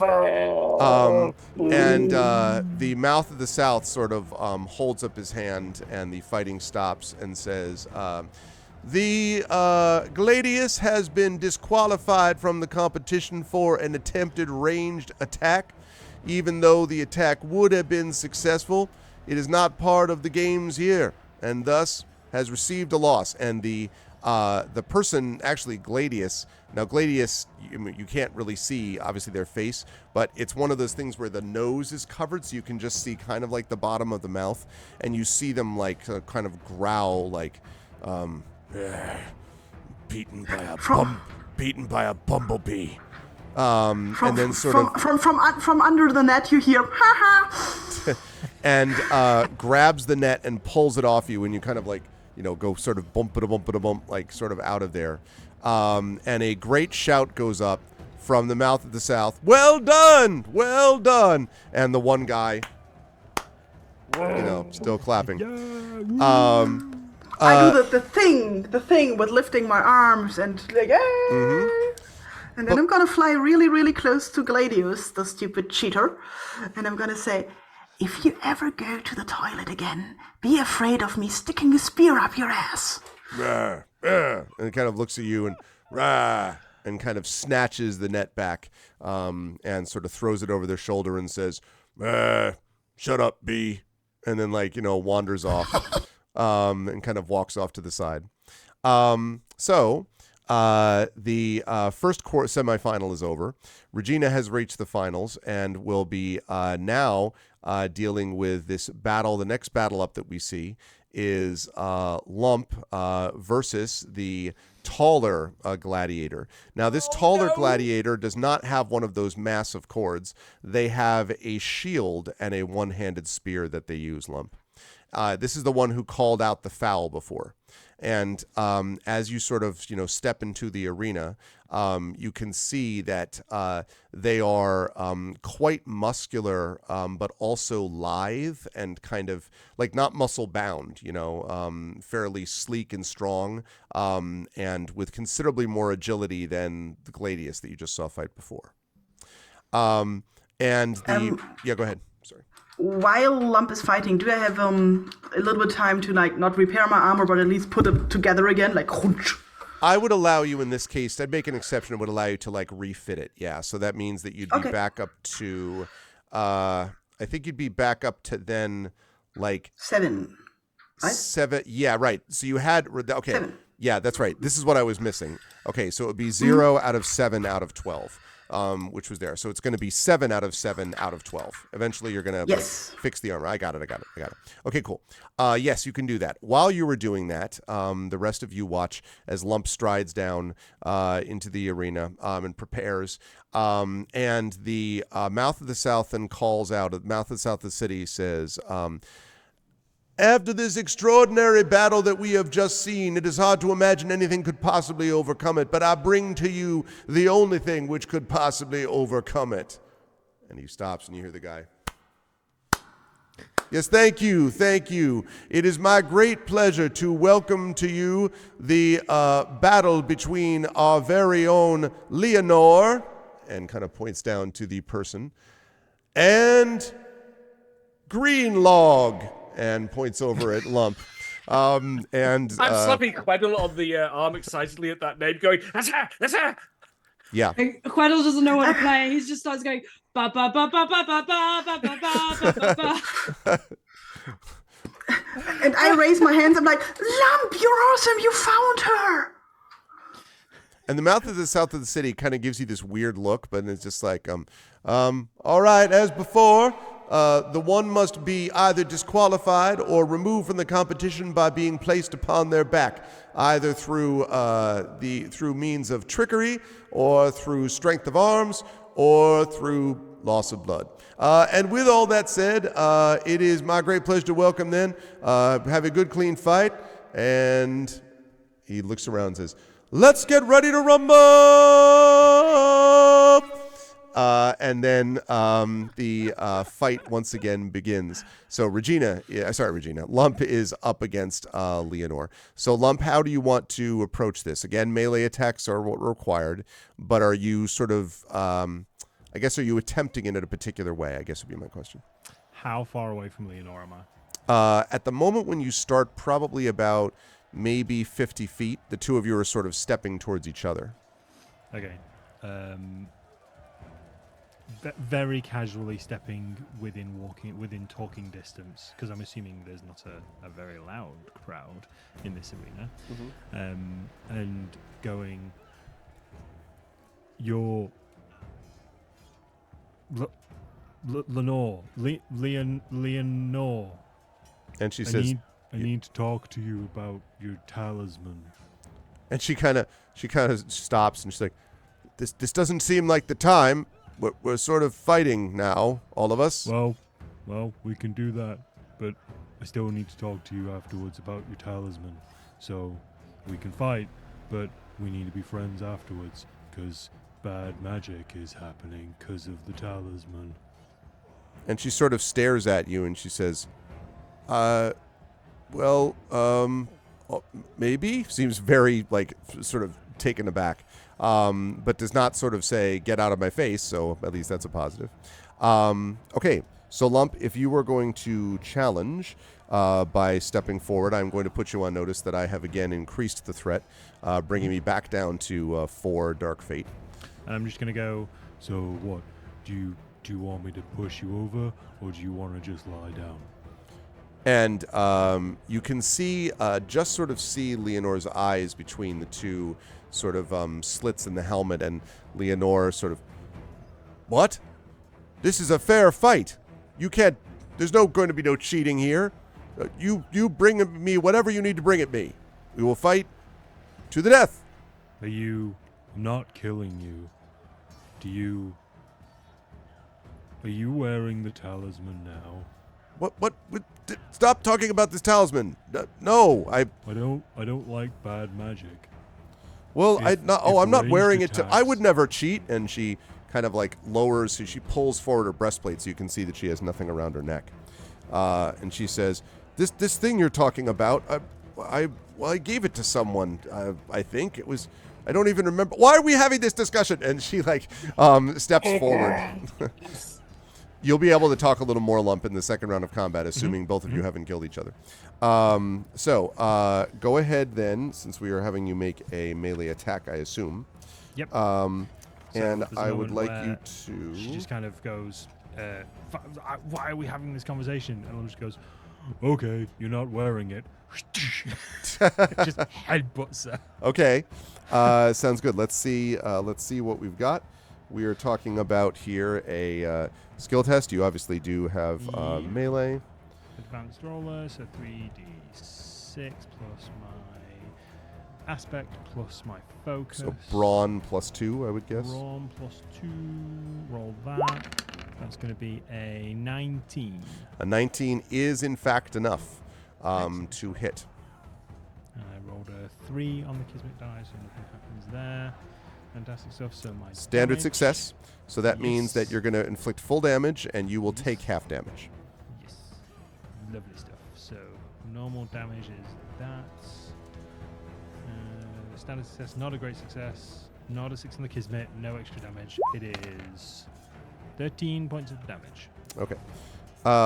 So with the 13 points of damage, let's see. That actually cuts right through the armor of this person, and you strike it this powerful blow, and sort of goes falling back a step. But as you do that, you can, at the same time that it is being hit, it sort of kind of almost absorbs the blow by going slightly limp and then coming up underneath with its spear. And so it is going to get, let's see.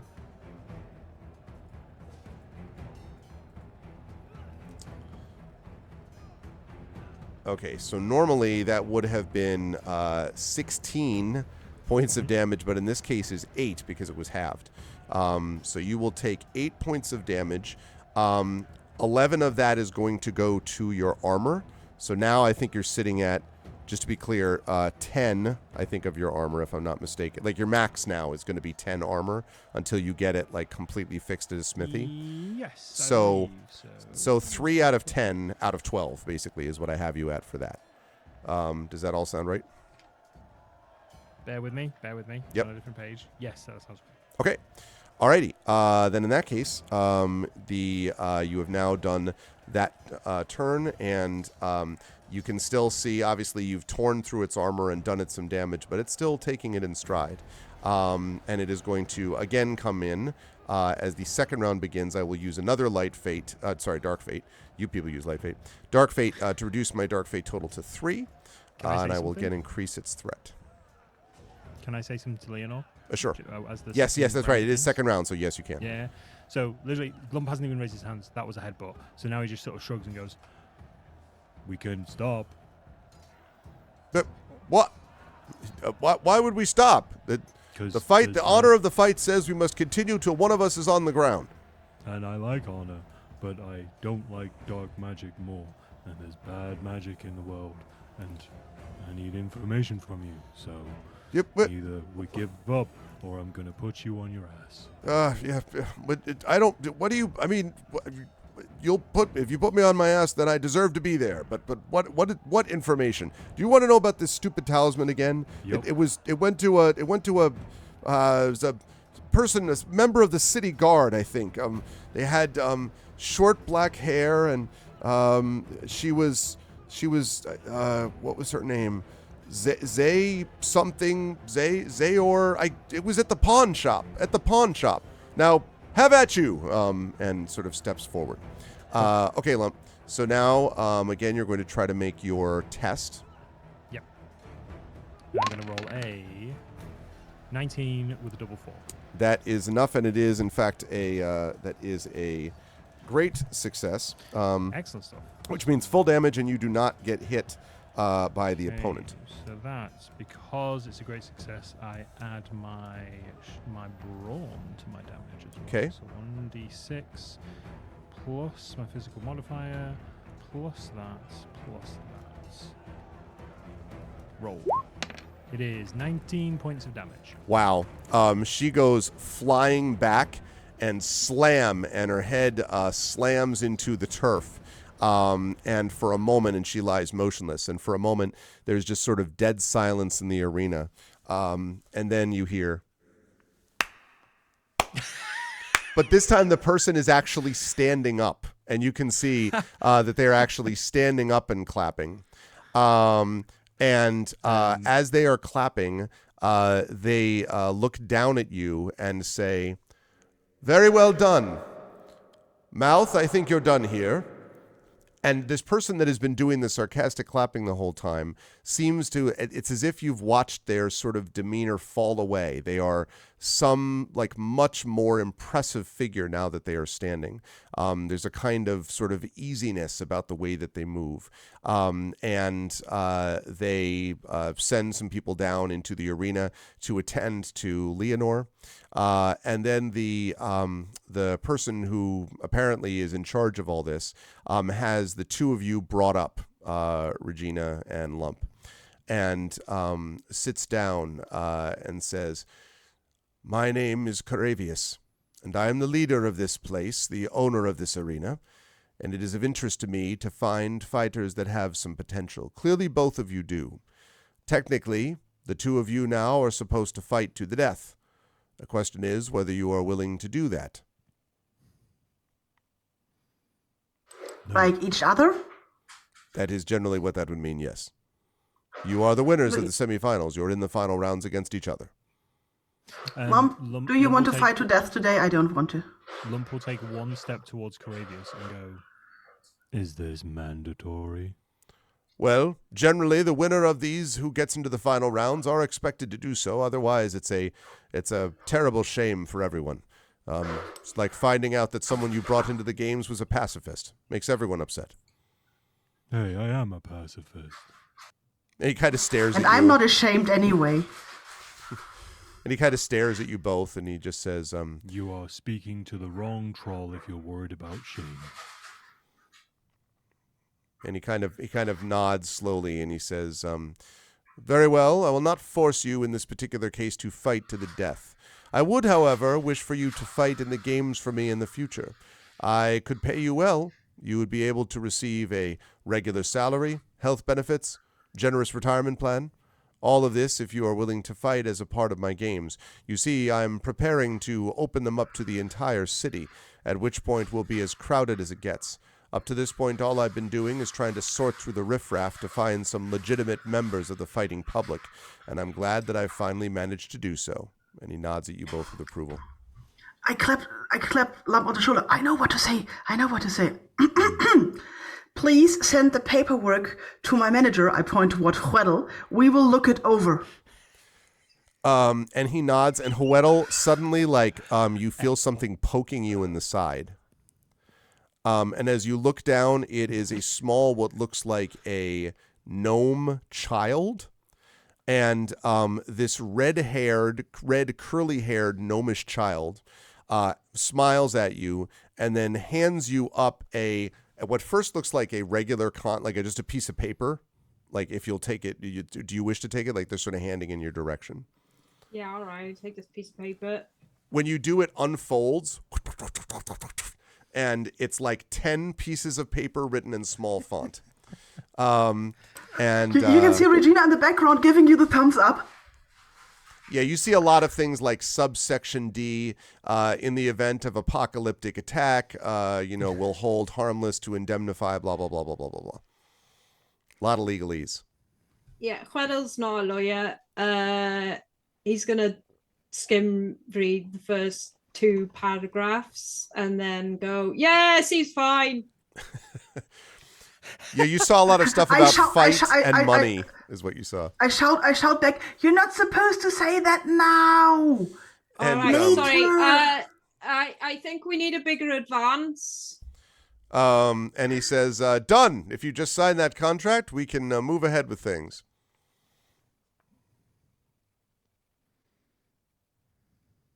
No. Later. I love that Reginald is nodding yes while Regina is shaking her head no. And technically, Darksaber is nodding yes for that one. Oh, okay. I really wished it was Reginald. That would have been funny. Can't join now. Gotta save the world. Yeah, that's the thing. We've got this previous world-saving appointment.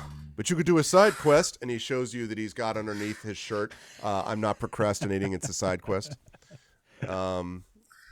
I And thought you were going to say he had like a big yellow exclamation mark tattooed on his chest or something like that. that would be funny also. He says, well, that is unfortunate, but I believe that there is something to be said for at least the sense of engaging in honorable acts. At the very least, you've earned this, and he tosses you a bag which jingles pleasantly as if with coins. And he says, if you do wish to return, you'll be immediately skipped ahead of the line and be part of the arena's games. We don't really get a lot of people in here at 10 o'clock in the morning or 11 o'clock in the morning, but once it gets later on, we're very busy. And of course, the Christmas holidays, that's very popular right around time to give thanks for the wizard that created this land, and also give thanks by beating the living hell out of each other. And Fine tradition. And a very Merry Wismas to you too. and he nods. I and he just made says, sure Queddle's not about to like stab him or something. So he does all of that, and he congratulates you again, and then having rewarded you, you are free to go. I should say that Gladius has basically left in a huff, so Gladius is not in the arena. Leonore is having her wounds tended at the moment as we speak, for whatever that's worth. Alive, though, right? Yes, alive. Are they conscious? Badly bruised, though. Conscious? Yes. Gonna go over and sort of attempt to shake Leonore's hand in an honourable way. And Leonore, whose helmet is now off, and you can see that she has indeed this sort of flowing blonde hair. And she sort of shakes your hand and says, "Oh, I need to remember to avoid being headbutted by a troll. That's not a pleasant experience. Good fight, though. Good fight. Good fight to you two. Not really. You defeated me in 2 turns. It was almost nothing. Well, I guess I've been a little bit off with all the attacks in the city." Yeah. Tell you what, when I come back, we'll spar together. That sounds like a plan. There's a lot of good things, workout material here, although they haven't changed the locker rooms for at least a decade. Lump just looks at his loincloth. And she says, well, yes, some people bring their locker rooms with them, don't they? Anyway, well, it was good fighting you, or being defeated by you. And she says to you, Regina, and don't worry about Gladius. He's just a jealous old sot. If you ever see him in the streets walking on by, just make sure to bat him in the head so he remembers who's boss.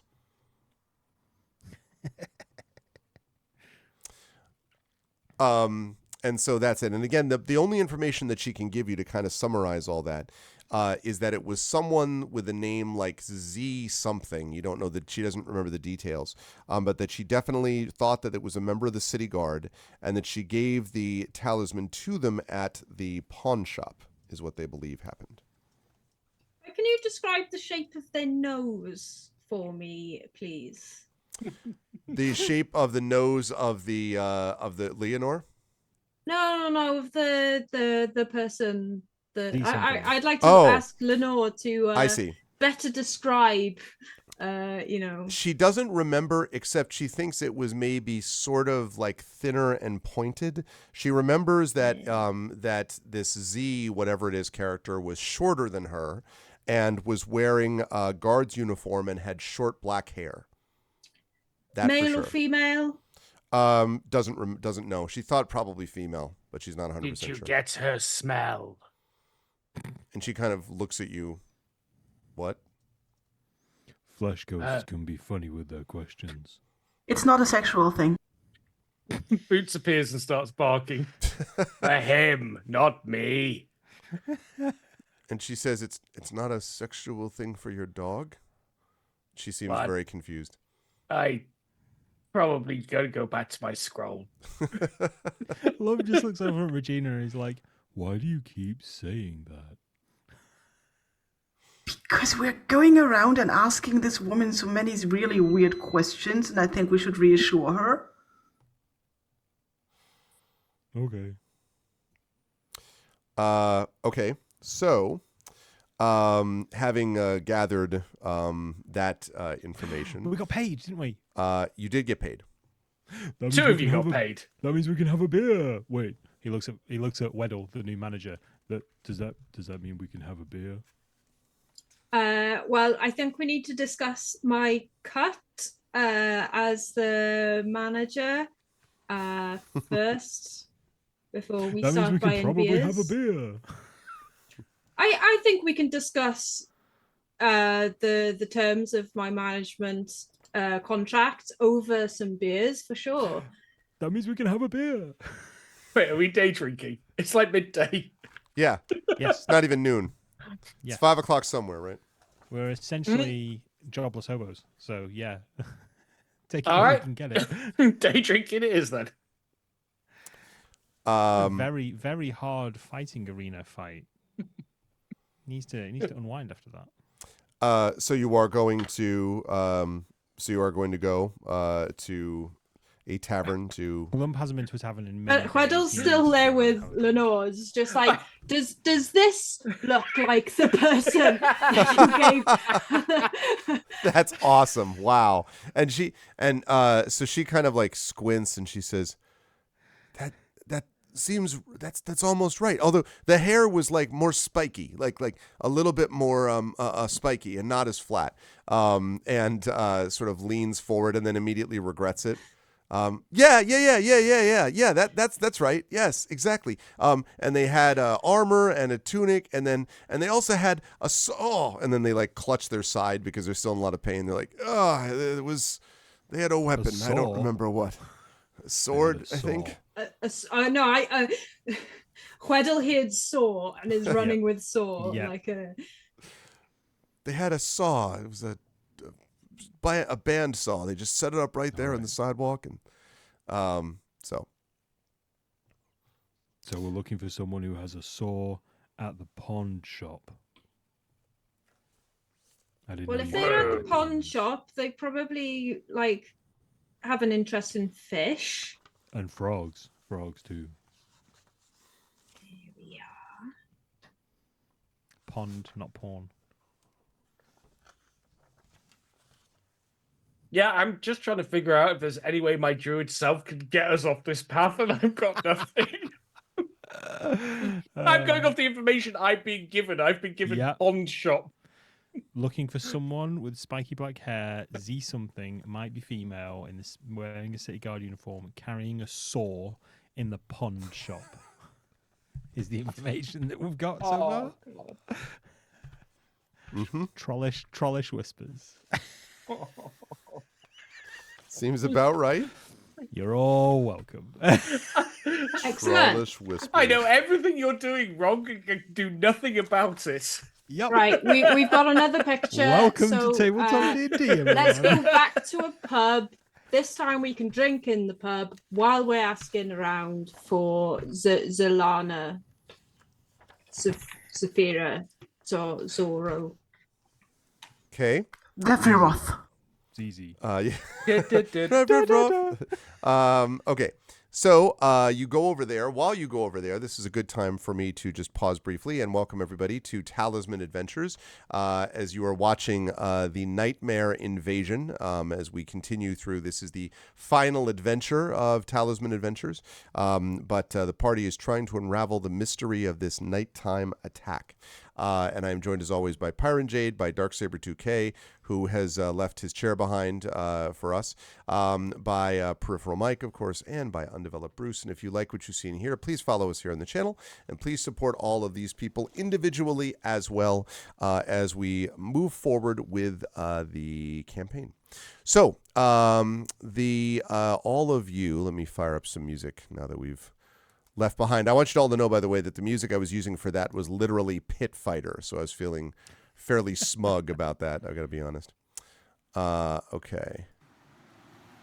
No, that's the wrong kind of city. I want something which is more of a. That's more like it. I'm flying over to Weddle. You're a bard. You're good with words. Is Buzzkill a stupid name? No, because it sounds really cool, doesn't it? It's got the word kill in it. You know, Yeah, I like the inverting kill. Yeah, I like yeah, the kill part. Yeah. and you're buzzing around because you're so fast. You know, no one sees you coming. There, you Yeah, I know, don't know. sometimes when a bee's going past you and you're looking over here, but the bee's already gone and it's way over there. That's you. You know, you're the buzz kill. I don't know. I only like the kill part. I'm so unsure about the bus part. All right. Well, we can you know, mind map ideas. You know, we could just go with Okay. kill. I mean, we could even go so far as kill. It's really up to you how far we want to take the whole kill concept. It's so good that I can talk to you about this. Thank you. I'm sorry, I was reading my scroll. What? They're talking about names for the fighting. Yeah. Queddle is giving me name advice. Oh, I just heard kill and thought it happened again. Yeah, but you paid attention when you heard it, so that's good. Love just shows his hands. He's like, nope, no blood this time. Didn't kill a single human. I mean, that one's probably not doing too well. But didn't kill him. Pacifist. They signed that paperwork. Yeah. Didn't swing they one did. blade. Pacifist. Okay, so the party then makes its way to this tavern. You do find a tavern which is quite prominent, known as the Bountiful Harvest, and is always sort of full with a lot of discussions and chat and commentary. In fact, I think this may be a perfect opportunity to use I do. I've got a little bit of tavern music. No, I want ambient tavern music. Hold on, sorry. I was going to say, that one was called I Know an Ogre Fair and True, which was a great title. That's true. Okay, The Last Lord of Dragonwood. Here we go. This is tavern music from Greenforge Studio. And so when you walk in here, it's quite it's quite empty for the most part. Again, you're getting there right about midday, and so it's fairly empty. There are a few people there who are there, and you can see there is someone standing behind the bar. This probably middle-aged looking human woman, probably. Maybe late 50s, early 60s. She has her hair, her sort of silver grayish hair tied up in a bun. She's got a bandana around it. And she has this large leather apron. And when you come in, she is cleaning mugs and in the sort of classic bartender maneuver. And when you enter, she looks over and she says, "Oi, what the F do you want?" Beer? Oh, right. I thought it was going to be F. something else. I thought the F was food. Nope. It stands for you. And then she proceeds to, let me tell you, I'm not going to do it now because, it's still during the day, but there are a lot of F-bombs dropped. Let me tell you at F and blum and a blum and a blum and a F and a blum and a blum and a blum. And like, What is going on? like lots of curses, lots of profanity. Graves never speak like that. And she Well, says, rarely. if you want some goddamned alcohol, then get over here, goddammit, and have some alcohol right here in this damn glass that I'm going to provide you right now, this damn mug, all right, damn it? And she... Love just sits down, he's like, I like you. You remind me of a sea captain I knew once. I'll either try and find us a table and then really reading my scroll, That or part's find easy. the table we're sitting on and read my scroll. Yeah. That's definitely easy to do. And she basically comes over. She introduces herself as Mags Morbier. She is the proprietor of this establishment. And the interesting thing you notice is that when Mags heads over, you can see that she is limping. And as you look down, you can see that she is wearing kind of just sort of like comfortable looking pants, basically, underneath the tunic. But on one of the feet, she has this boot. The other one looks like just a shoe, but the other one has a boot. So you can see that she kind of limps noticeably as she walks over. It makes this kind of sound as it's hitting the wood of the floor. And she brings over some drinks for you. Thank you. Thank you. And she nods. She says, make sure you settle up at the end, goddammit, or I won't be able to figure out the money that you owe me, damn it. All right? I need my damn money at the end. Now have a damn good drink right there. All right? Enjoy your damn lunch, damn it. So, Lump's damn right. in charge of keeping track of the damn tab, is he? And Meg sort of taps her head and smiles, and she says, I haven't forgotten a goddamn number since my 12th birthday, god damn it. And she points again, and then wanders off. So you are now sitting there, and you can all sort of take the time to compare notes. The drinks that she brings you are quite good, by the way. Even some of them, there are unfortunately named, like one that's called Tears of a Clown, and then another one is called Goblin's Doom, and things like that. So they're all a little bit nervous, sort of like anxiety-provoking, but they all taste fine. And they do the job of being alcohol that is being drunk by you. You know, I don't think we've really sat in a bar like this in a long time. This is nice.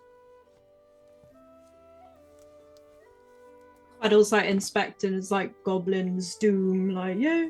I thought you were going to say you were inspecting the contract. I'm like that. I've got my scroll one hand just held in front of my face. Occasionally see a hand come out, pick up the pint comes back, pint comes back. So I turn over to Regina and say, So, what happened to the seals? That was when I was living far away, and they just all went into the water and went away. And I went away, and so now I'm here. Oh. Where did you used to live?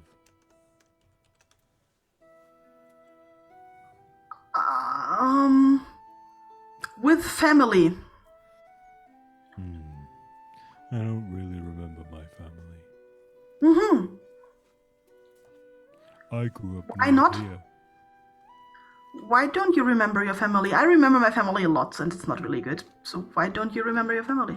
Don't know if I had family or they died when I was young, but I was working in a mine and then, well, got involved with some people near here actually, then left, then traveled, and then I met you guys.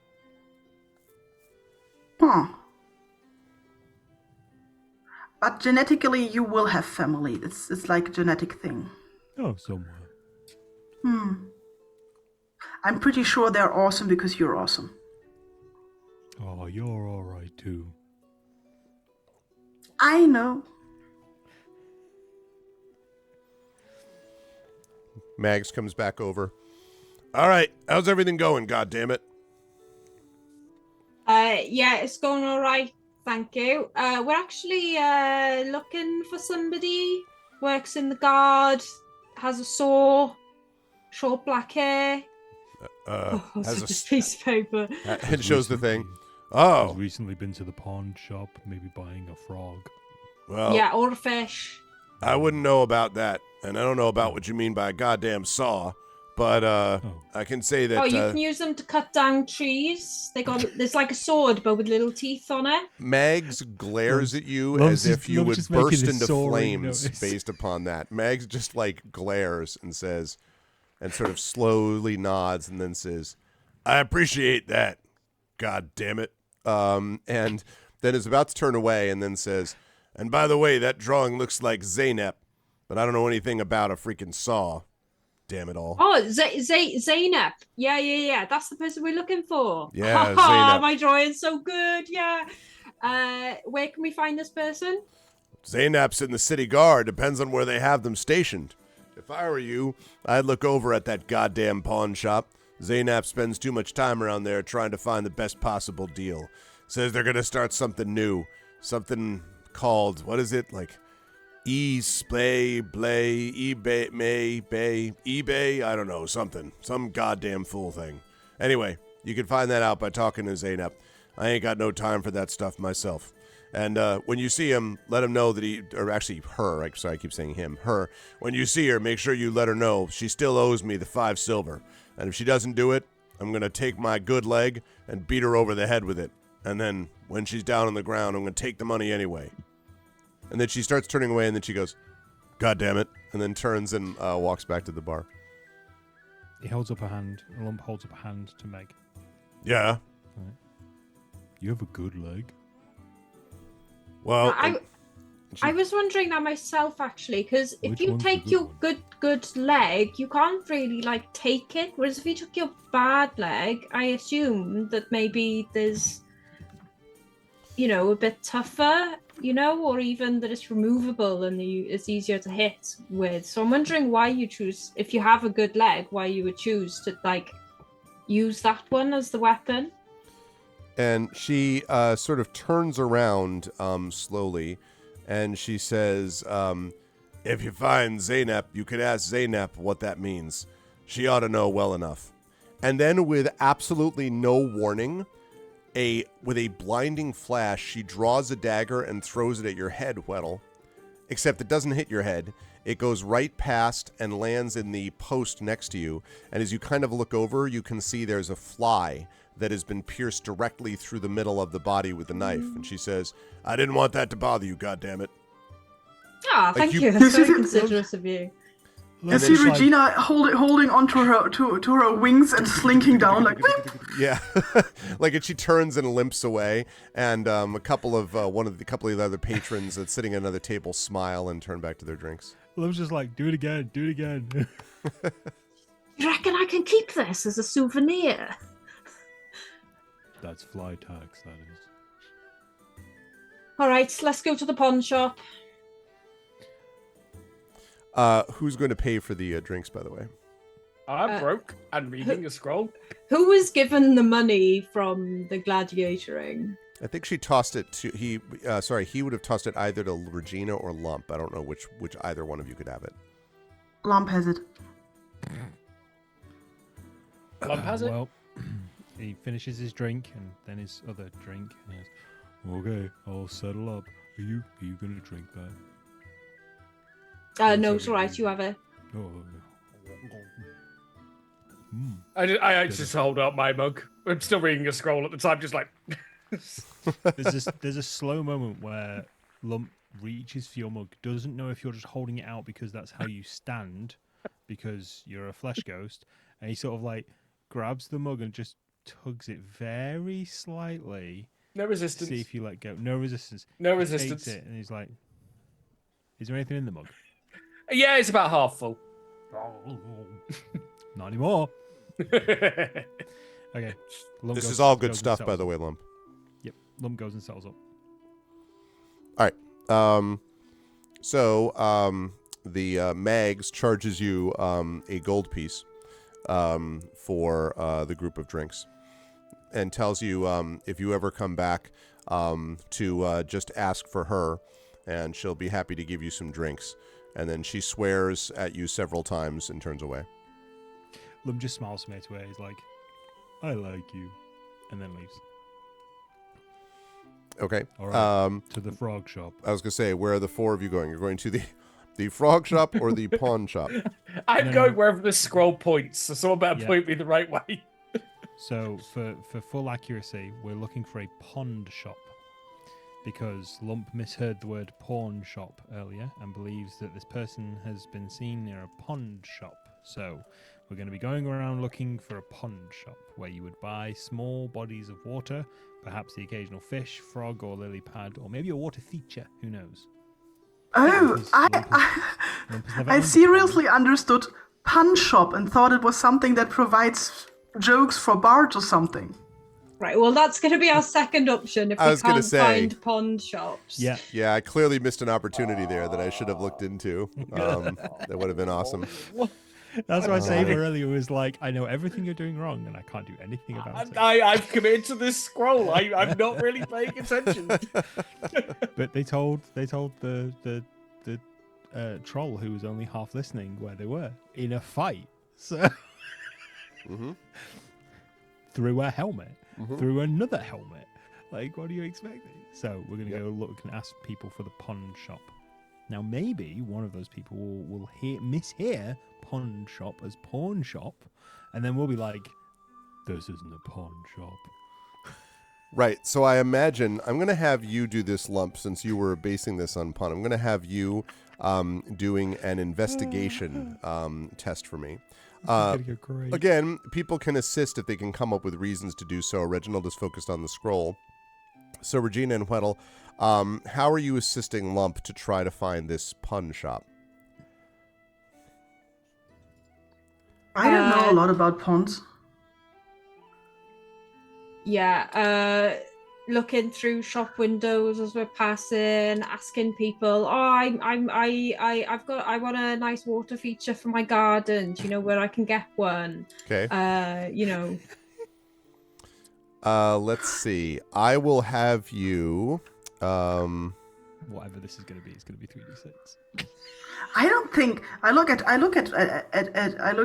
Lump and I say like, but if a pond is a small water feature, how can it have a bay? I don't know ponds. Because Meg said that Zepnate is having bays, and I think a bay is like a big thing, like the sea has a bay. Yeah. I don't know. Maybe big ponds can have bays. Maybe all of this is a human thing again. Maybe. I will need Weddle, please, to make. Let's see. I'm gonna have you. Let's maybe say that this is persuasion as you're talking to people to hopefully help. Although I'm thinking about investigation, but I think I'll go with persuasion. So, whatever your persuasion skill, which is based on insight, would be, what is that? 5. Okay, so let's have you roll a 1d6. Roll 1d6.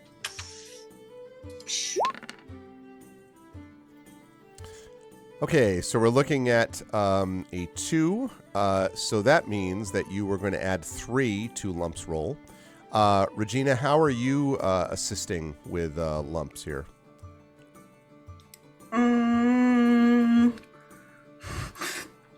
I'm not sure how Regina is helping in any way.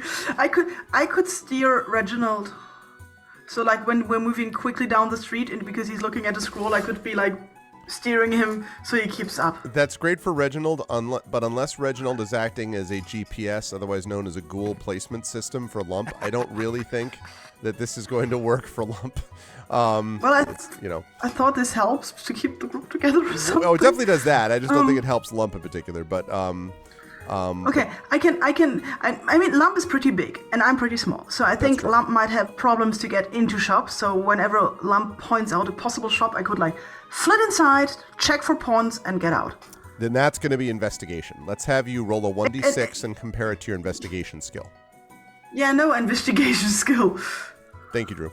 Okay, you do not have an investigation skill at all? No. So then we're going to look at, let's see, it would be wits. Yeah, so I cannot roll lower than my wits.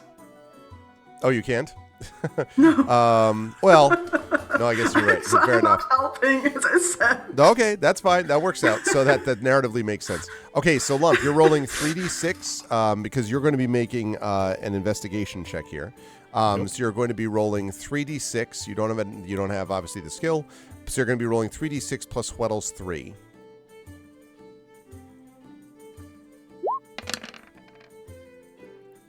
For a 10, and you can have a dark fate. A big, fat I appreciate dark that. fate. I appreciate that. I did roll a double. I don't know if that helps. But it was a double 1. Okay. Let's see. So this check, as you were searching around, I need you to roll a 1d6 for me, please, just by itself. Oh, no. I hate when you say stuff like that. 5. Okay. So you start this right around 12:30. It's about 5:30 by the time you realize that you don't have the faintest idea where this pawn shop is and that you're going to need to figure out something else to be able to track it down. You have been able to ascertain that there is a pawn shop, but part of the problem is that the main pawn shop people know is known as the Scullery Pawn Shop, and it moves from place to place around the city because it's not strictly legal. Technically, it's not technically legal. So Why that are means you ponds use up illegal? 5 hours looking for this place. It's now 5:30 in the evening, just so you know. I would like to chip in then. How's that with my 2-hour scroll decipher? I would say that once you get to the end of it, that you have probably deciphered it, yes. Okay. Yeah, not easy to read while you're walking around. It's like, I've read the same sentence about 57 times I know. over the course It's like of looking this. at a menu where you just keep looking at the first line, like, God damn it. You sort of hear Mag's mind in your mind going, God damn it. Yes. So it's about 5:30. You may notice that it gets getting a little darker, Reginald, at the point when you like look up finally and you're like, what's going on? So Lump, with you've had regards no to, luck. Yeah, with regards to the check I make, when do you want to do that? Oh yes. Right. Let's go deal with that, and then we'll deal with you actually finding this thing. I've got over this a few just times. learn it. No. So how this works is, as we decided, was I bought the scroll. Just buying the scroll doesn't mean you know how to read the scroll or cast the spell. You have to decipher it. After I've deciphered it, I can cast the scroll and it's gone. Or they can then spend 2 more days to put it in my spell book. Oh, I see. This is the first part. This is the first part of being able to have the spell permanently. But Yep. this is just to be able to cast the spell once right now. So now, what I'm going to have you do is, so we're actually going to have you make a decipher skill check, actually. Yes. So it was page either wits or 120. insight. Do you have the skill? Oh, okay. Because I was going to. Yeah, page 120 has deciphering a scroll. Specifically deciphering a scroll. Yeah, this is what I was Yeah, talking about decipher. earlier. That's right. Yeah, that's right. You must make a successful and we talked about this. Blah blah blah blah. And I think we said this was. Did we decide this was? It's going to be nature because I'm druid. Okay. So that's how I'd be learning it. Actually, do you know? Did we talk about what was on the spell scroll? Do you know what's on yes, there? it's counter spell. So it's actually not based on you. It's based on the spell. Oh, right. So this is where it got confusing because I think counter spell is all 3 classes when I checked. In that case, it will default to druid then because it would be nature at that point. So let me check this. Counter spell. Yep. So nature then. Yep. So that means metal. So yeah, it does. So that's what we were looking for. So I'm gonna have to. And it's going to be a difficult sort of thing. So yeah. it's going to be. I'm not going to increase it with threat because it doesn't really work that way. So I'm just going to. But it is a difficult. It's not hard, but it's difficult. Mm-hmm. But because it is metal and that is a strength skill, this is why I was questioning it because it's the only magic skill that's tied to a strength skill rather than a craft skill, which seems weird. But yeah, but I think it's based upon. I'm basing it on the assumption of it being a kind of primal. You're countering it with sort of the force of the earth rather than like whiz bang magic from the ethereal plane or something. So. That's absolutely fair, and because of that, I'm going to be drawing on my Anointed by Oak perk, which lets me spend a light fate to substitute one of my strength-based aspects for my best craft-based aspect. So I can substitute my metal for my resolve and boost it to 6. Very nice. Okay. Then you're now going to be making that. So, do you have the skill? Mm-hmm. You do? Okay. And then do you have a focus in the skill that fits the situation? I have a nature focus in spellcasting. Okay. So then 3d6 plus 6, if I've got this right. Plus 2. I got 7 for spellcasting with nature. Well, but you're using because you're using. Go ahead. Well, the 6 is from my resolve, and Right. then the plus 2 is from specializing in nature focus. Right. Yeah. So that would be 8. That's right. So Okay. 3d6 plus 8 is the idea. Yep. All right. So 3d6 plus 8. Let's see whether you get over this difficulty level. Can you do it? And you could spend another light fate, I guess, on this theoretically, right? You know what? Sod it. I get 2 at the start of every session anyway. That's true. Let's go for it. This is my big flashy end game spell. Basically. In the next 15 minutes is when all hell will break loose. God Yeah. damn it. All right, go Well, ahead. I'd rather have a one-shot scroll than a no-shot scroll. That's with a yeah, spell. no, absolutely. That is D20s. Wow, I don't think You crit. Oh, come on! Oh, yeah, I hate to do this, but that's not going to Ah, back to studying for another 2 hours. Sorry. It's not enough. You're just like, I think it says this, and then you're like, it's like, And I'm just like, that was a sweet punch Lump did in the arena. have you seen Army of Darkness? Yeah. So it's like, Orksnak, Karatu, Bottom. All right, maybe I didn't say the words exactly right, but I mostly said them, yeah. I didn't summon the gargoyles. I wasn't doing this at the time. It's not on me. Exactly. All right, more deciphering continues. Okay, so that means someone else has got to make this check to try to find the pawn shop then. Lump has failed to do so. So Weddle and Regina, who wants to try to, I assume not Reginald because he's back to studying, who wants to try to find this pawn shop? You do have the name at least, which is it's called the Scullery Pawn Shop. Aw. How about Weddle this time? Because Lump fine. and I did have our try. And I can totally not assist again, but so maybe it's better the other way around because you two can actually assist while I can't. Right. Queddle's gonna go round asking if anyone can give him directions to the scullery pawn shop. Okay. Seems reasonable. So we're looking at investigation. This is probably... I think I would let you do either insight or wits on this, Weddle, because you could probably get benefits either way. So, I mean, you can work it out either way. So either insight or wits, I would say. Oh, I don't have investigation, so I can't add that, can I? So then, no. Then it would be just 3d6. Yeah. But we can see how Lump and Regina can assist you. Regina, how do you want to assist? Will I have to roll lower than my wits again? Depends on how you... It depends on how you pitch this to me. Remember that when Weddle did the drawing, we didn't test it on that. We tested on Artisan, Yeah, right? okay. So, We've learned that the scullery moves around really quickly. So I guess we are at risk that they are already leaving the place that we hear that they're on. So as soon as we get a hint, I can use my flying, which lets me ignore difficult terrain and masses of people, to directly check out the place that we're pointed to. I love it. You're a living drone that basically is just above the city, kind of looking down. Okay. So we'd be looking at... Yeah, Agility? I guess you'd be looking at agility. Yeah, sure. So go ahead and roll 1d6. Let's see how close you get to that agility point. Or level. Okay, I've got agility 6. Okay.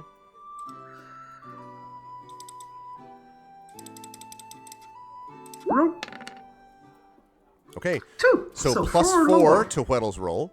And that leaves us with Lump. Are you doing anything to assist? Yes. Okay. So as I walk around, as we walk around, I will lean into people slightly uncomfortably because he's had a few to drink now, and just sort of go. I'll lean into the camera for effect and go.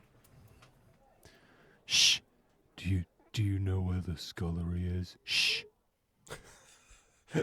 The shush part is like they're like, what? What are you imagining this skill would be? Is this trying to I have stealth? no idea. Oh, okay. That's for you to tell me. The I'm just shush telling part. you. I'm just telling you. Do you have the what confusion we would skill? do. Let's go with no. Let's see. I'm joking. Let's say. That's very funny. He's very calm now. He's eaten. He's full. He's drunk. So, you know, he's very chilled out. But obviously, he's been told, you know, this is a place that moves around. So it's probably, you know, it's a bit. I don't know. It's probably a bit secret. So he's trying to keep it as secret as possible. So the way he would do that is to lean uncomfortably close to passers-by and go, Do you know where the scullery is? Thank you. I'm really torn Oh. between intimidate and persuasion. okay. I'll say intimidate. So yes, intimidate. Do you have a focus in interrogation? no. Okay. Or physical coercion or veiled threats. Yes. I just love that those are focal points. Physical coercion, yes. Physical coercion. Okay. So let's say 3d6 plus this would be brawn, I think. Although Wait, I'm assisting, so would it be 1d6? Oh, I'm sorry. You're right. You're assisting. My bad. Yeah, just 1d6 then. Yes. 1d6 plus what? Sorry. Never mind that. Nope. Just use your. Just use your. I guess brawn because you're leaning in. So let's use that. Brawn is 7. I rolled a 5. Okay, so 2. All right, so that's 2. And Regina, you added how much? Was I add 4. Okay, so 6 Hweddle goes to your test, and this is going to be an investigation test. So you said you don't have investigation, or you? Yeah, it's just straight up 3d6. Ah, Ooh, light fate. and a light fate. And so 6 plus 6, that is 17. Yes, that's enough. You, after a time, you're like, oh yeah. I mean, obviously the scullery thing was right here. It's right, down this one area. And in fact, I'll even show you all. Ugh. I don't want to take the time to pull up the PDF, so I will just show it in chat, or rather in the window. That is the street down which the scullery pawn shop is currently located, and a bunch of really seedy characters are kind of like, oh, you go down that way, and then I didn't tell you this, but I heard it was past the barrel, and it's like this very strange part of town in the far western part of town. And as you were sort of looking, you were told to go down 3 doors and then knock 3 times, wait a second, knock 3 more times, and then you will be led into the scullery pawn shop if you've chosen properly. Awesome. Follow those instructions without question. Okay. And he's going down the street, like holding this piece of paper, there's painting, sort of. Yeah, no one down the street. Lifting up people's hoods and going, no. Yeah. This street actually is deserted. By the time you get into this street, nobody else they all sort of hurry past you initially, and then you get to the place where you were told to knock. So you knock, and the door opens, and you see this fairly small human with sort of kind of almost pointed, you're vaguely reminded of a large rat, and wearing sort of black ratty clothes, and he says, hey, what do you want? Hello, I'm looking for Zorop. Zerip. Zorro? This person. And he looks at it for a second and kind of squints, and he says, you're talking about Zainab? Yeah, all right, come in. And he turns around and sort of bustles off. Do you wish to follow him? Oh, yeah. I'm not questioning anything. You enter a place, which I can't play this tavern music. It's not appropriate at all. I would say the best term for a place like this is, to sort of jump out of game for a minute, combine the best elements of Miracle Max's place from The Princess Bride and pretty much any store in Harry Potter, and then a bunch of chemical experiments as a kid, and you have sort of what this thing sounds like. In fact, let me see if I have some bubbling pools music here. Let's see. Do I have bubbling? Yes, I have bubbling pools. Outstanding. That's perfect. So you can hear a lot of things sort of bubbling. There's a lot of things on the shelves. And this sort of rat-like man scurries behind the counter.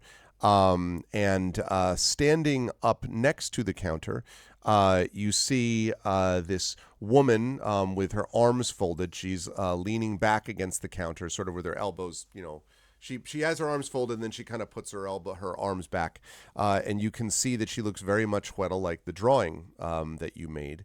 And she says,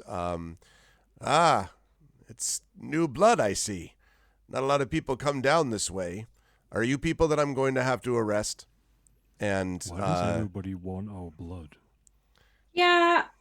I have a question actually. I was expecting more fish.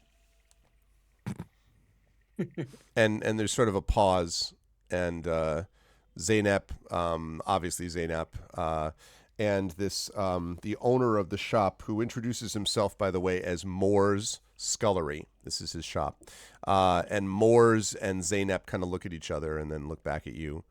And Moore's says, "Fish?" Yeah, it's a pond shop, right? Fish, frogs, lily pads, little water features. And wordlessly, Moore's points behind him to multiple shelves filled with a bunch of knickknacks and items, many of which have tags that on them say the day that they were pawned and the day that they have to be repaid, and all that sort of thing. And Aquel goes, "Oh, I know what's happened. I think it's a pawn shop.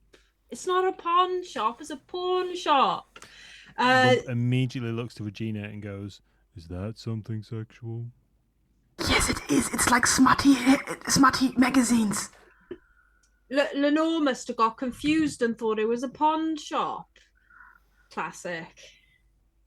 And Zaynep says, "Lenore? Who?" Oh, it's just somebody we had a fight with earlier. We're looking for a necklace, actually. We think it's what made all the gargoyles come to life and start hurting people. The gargoyles? You mean yesterday? Last night? Yeah. It was all this like necklace. We think it was given to blonde gladiator Lenore Laliler, who said that she brought us here to be pawned, and we're just following up on this lead really because gargoyles, it wasn't great. Bad magic. And sort of Zaynep nods slowly, and she says, I can't imagine. I mean, that necklace could have done anything. I didn't really have it really in my possession all that long. While I had it, it looked pretty, I suppose. It was who was it? It was the gladiator, who gave it to me, and during the festival. So obviously I just passed on the favor. But I certainly didn't keep it. It was I was down in the docks over there. It was a short, white-haired, and kind of looks over at Moore's, who's kind of like, "That's probably Nogus." Yes, that's right. That's the name, as H said. It was Nogus, kind of this short, white-haired elf, I think, and sort of wrinkled, leathery skin. He was a sailor, and she sort of frowns and says, "I think he said he was sailing off today, at some point. I think the last ships leave at maybe 7:30, 6:30." And you all look, and the time is now 6. All right, well, we gotta go find some old elven seamen, so we'll be leaving now. bollocks. Bye-bye. I don't have time to paint a picture this time. I don't have time to finish my reading. All right, thank you. All right. I think it's blind panic o'clock. Yeah, that's my assessment as well. Excuse me, which way's the docks? And he says, "Oh, it's no problem at all. You just leave here and basically head due south. It's basically the other end of the city." The other end of the city. Weddle's gonna start running. I was gonna say, he smiles at you rattly. He slams the door. There's a moment's pause, and then Weddle just turns and books it down the street. I spent a point of light fate and transformed my legs into kangaroo legs and start sprinting down the street with an extra 20 movement plus my agility. You do this with what exactly? With my animal features. Okay. Which lets me spend light fate to adopt various animal traits. Did you have any light fate left, though? I had one left. Oh, you had one left. Okay. So, I would like to cast speed on myself. Oh, wow. Okay, so that's fine. We will do that. So I just want to be clear that that means that you were sitting, Hweddle, at 4 out of 8. So that means you are going to cast speed. We do need to make a roll for that, I believe. So let me have you make a spell casting test. Then I'll come back to what that all looks like before we wrap for the evening. Right, you can cast aside the weight of time.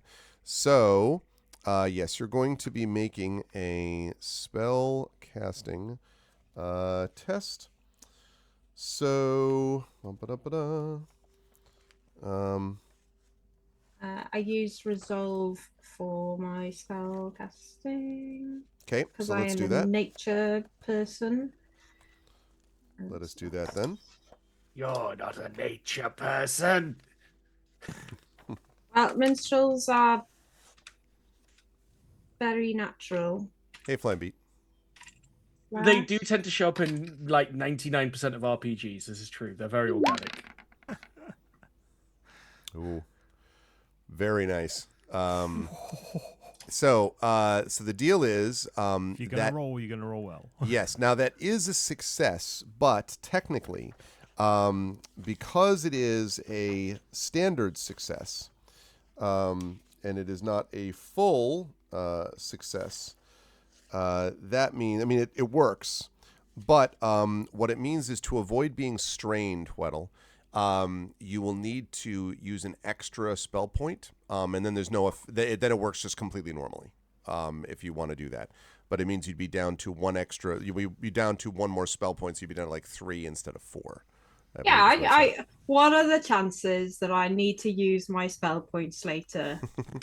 So Absolute I just zero. want to set the picture. So Hweddle books it down the street, and then all of a sudden, like $6 million man is like going like even or $6 million $6 million man is going down the $6 million dwarf is going down the street while Reginald suddenly is bounding forward a ghoul kangaroo legs person, and Regina and Lumpert, you're just left in the street kind of looking at each other for a minute. No, I I've just got a speed speed off.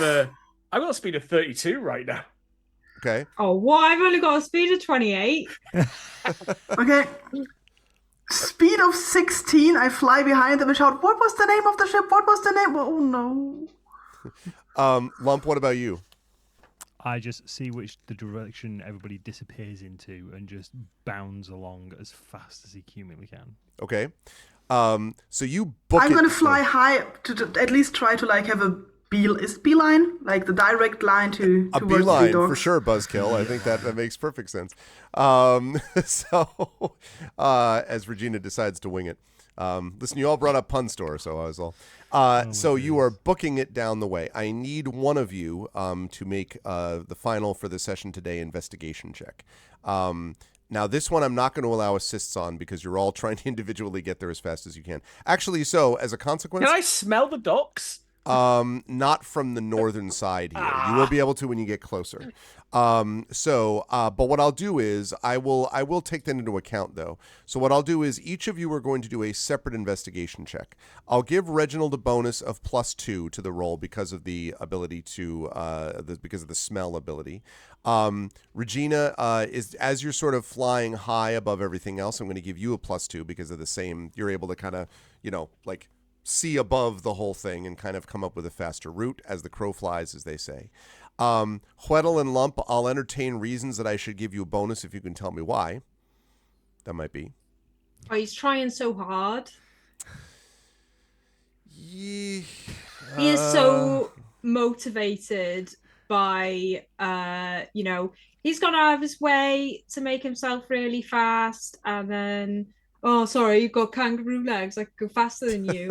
I can just fly over the roofs buildings as you're going a around scroll them. for the entire session. Let me have this. I tell you what, do you have a light fate left, Hweddle? Yeah, I do. Go ahead and spend that. I'll give you +1 for this. Excellent. Lump, what about you? Hello. And if you don't have one, you don't have to. I'm just like, you obviously are going to follow them, but you don't have to have something special to add to this. So the only thing I can think of is as Lump is trying to use both his hands and his feet to sort of scrabble towards the docks. There's this moment where, to jump out of this game for a second, if you saw the Hulk trying to navigate a city at speed, like he's just sort of like occasionally having to go around a corner, he just like digs his hands into the building, sort of whips himself round and like running up a wall at one point. Yep. Just looks like a rabid baboon. He just lots of people. Incredible Hulk, ways for and sure. stuff. Yeah, and he's just screaming like, "Where are the dogs? Where are the dogs?" And there's several people just hiding and crying, and there's some people just pointing in a direction and around a corner. So he's just following the path of people and the path of terrified bystanders. Let's see. Last roll of the game, I got a light fate. Nice. Very, Spend very it. nice. Spend it. Get another +1. I went on top of animal features legs. No, I can't do that. You gain wings. I can unlock later. I can unlock more advanced animal features, but not yet. Kangaroo face. Okay, I will Wings come is to that great. in a minute. So that was Reginald. Regina, what did you have? Sorry, what did I add? No, what did you have? Because you're I will also roll- rolling. You're all separately doing investigation checks this time. Oh, I don't have investigation. Sorry, I didn't think. So I then could, just just want to. this would be wits actually. Whenever we all get different scores, we're just flying in different directions. 11, and you get a dark fate. I get a dark fate, although I won't be able to use it probably by the end of this time. Okay, an 11. Lump and actually no, that was Reginald who rolled the 13. So yeah, Lump and Weddle, I need investigation checks from you as well. Weddle, you'll do this at +1. Lump, I'll give you use my +1 for the Incredible Hulk Excellent. look. I think I- quite I- rolled. Can I use I my rolled light fate mine to earlier. make I got +2? 11. No, I gave that because there was no other thing at the moment. I rolled a 2. Wait. My wits is 1. No, That's but all right. it should be 3d6. You're not assisting. You're doing a full investigation check. Oh, for it's this. a full investigation. Yeah. Sorry. Full investigation. There we go. Try For a minute, I'm like, wait a minute. that. Yeah, I rolled a 9. And you got Okay, we're gonna talk about that. Apparently, I think I know where I'm going. Yeah, exactly. And then Weddle, has Weddle rolled or not? Yeah, I rolled first. I'm 11. Rolled an 11. Okay. So, yeah, you all do the very best you can, but it is actually only Reginald who arrives. Regina, you're like, you think you see something, and you head down to what looks like the docks, and it turns out to be a fountain. And you're like, God damn it! I And don't know what I'm looking for. I just heard someone go. I was reading the scroll. So docs soon. Yep. Well, your scent actually, your sense of smell actually helps you here. So you're able to book it down that direction. Lump, a lot of people eventually you realize after a couple of hours into this, you realize that probably what happened is that people are screaming at you, not to tell you this way, but whatever you're telling them, they're like, that way. Because you start to see a bunch of houses that have crumbled finger holes where you're pretty sure you've been before, as you pulled around the outside.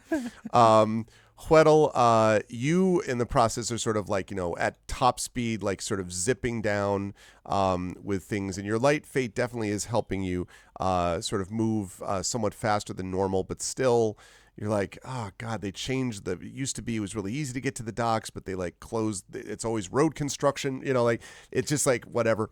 And so the only one who arrives on the scene on time, Reginald, is you get down to the docks and you sort of slide to a stop as this old timer with this shock of white hair, but not the same one you're looking for, though, clearly, like much older and with like this corncob pipe sticking out of their mouth.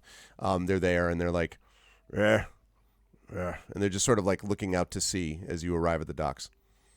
I don't know if a ghoul can be out of breath, but, Can I at least bound up onto the docks and just yell, "Stop the boat"?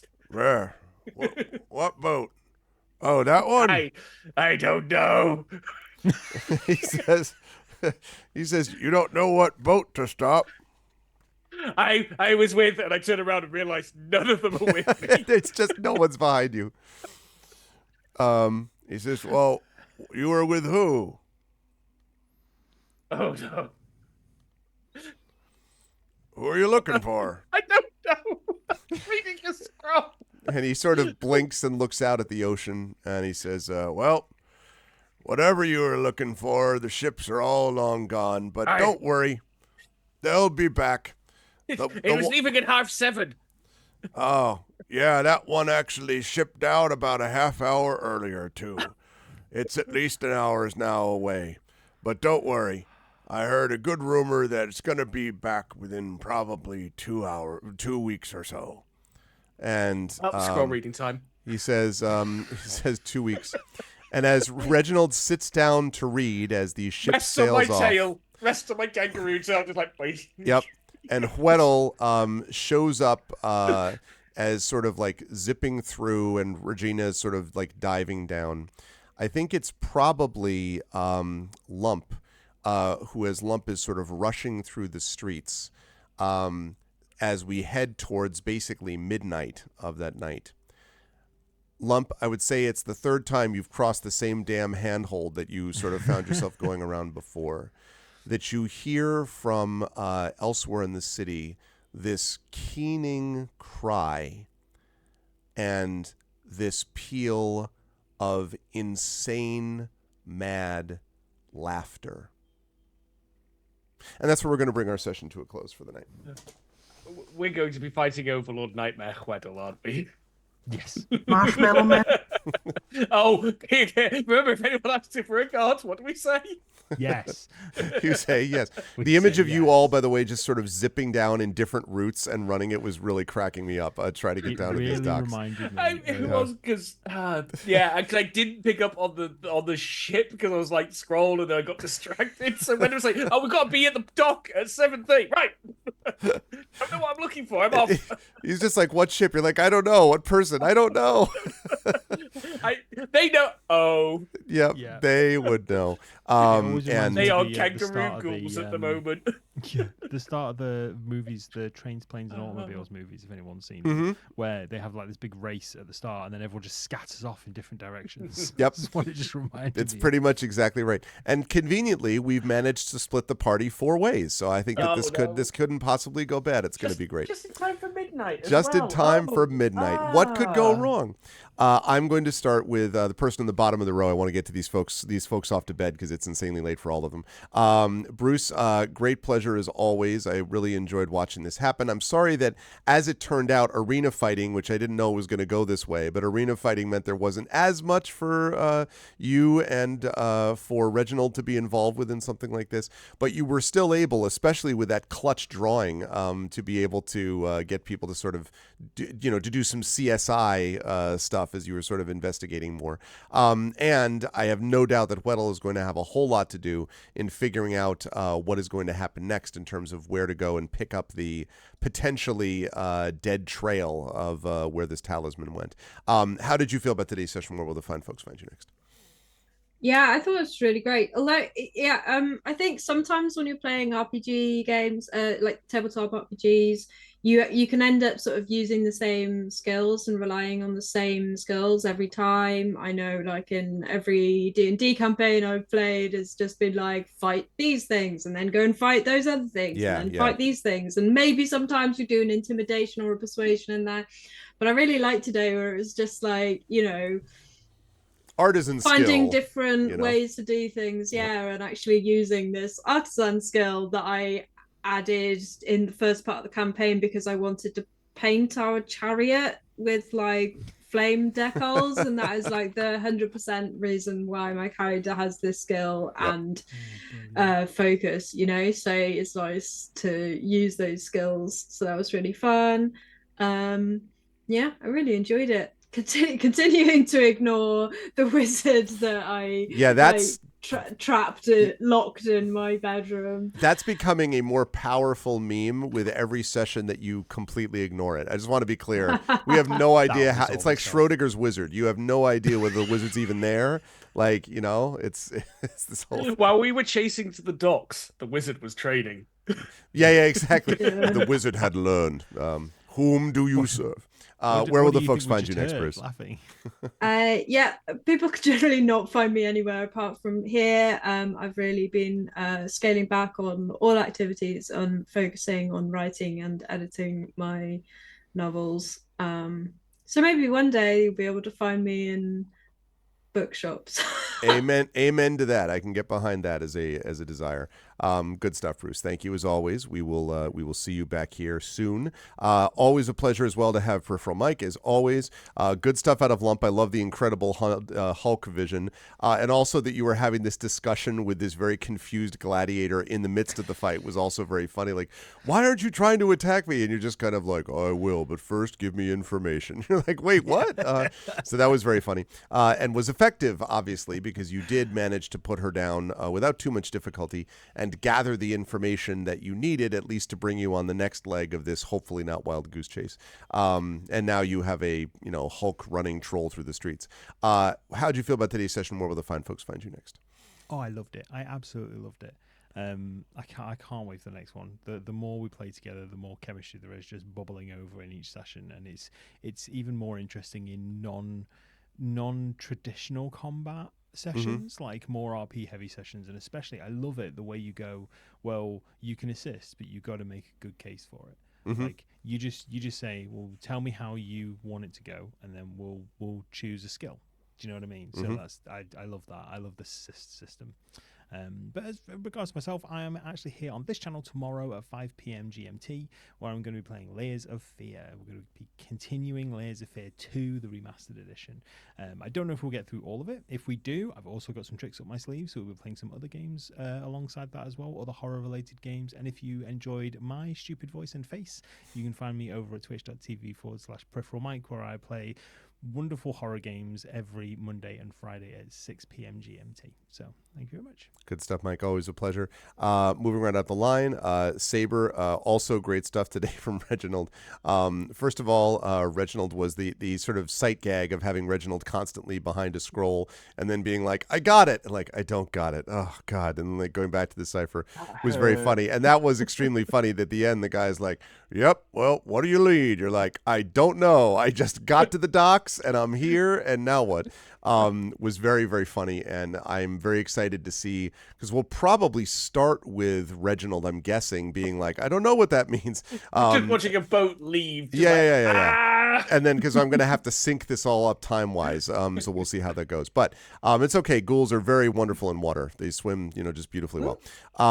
So how did you feel about today's session? Where will the fine folks find you next? It was a lot of fun. It was... I think as a player, probably a bit more of a frustrating session because I had this thing I needed to do, which requires a time commitment in the game. Yeah. And if I want to get that done, I have to put that time in. So I had to be a bit more passive this time around. But it was a lot of fun watching. We got some gladiator dueling in. We got some wild goose chases across the city. Some excellent identikit sketching from Queddle. Oh, yeah. Geez. Brilliant. That thing was clutch. Really, really good. Fantastic. And I got to finally do something at the end when it's like, right, Sonic scrolls away, kangaroo. I know. I love that all of a sudden you're like, kangaroo ghoul. I'm like, all right. I was just like, what can I think of that could go with fast legs? Kangaroo, fine. Bounding through the streets of the city. It's pretty awesome. Yeah, that was a lot of fun. So I'm looking forward to seeing where this picks up next time.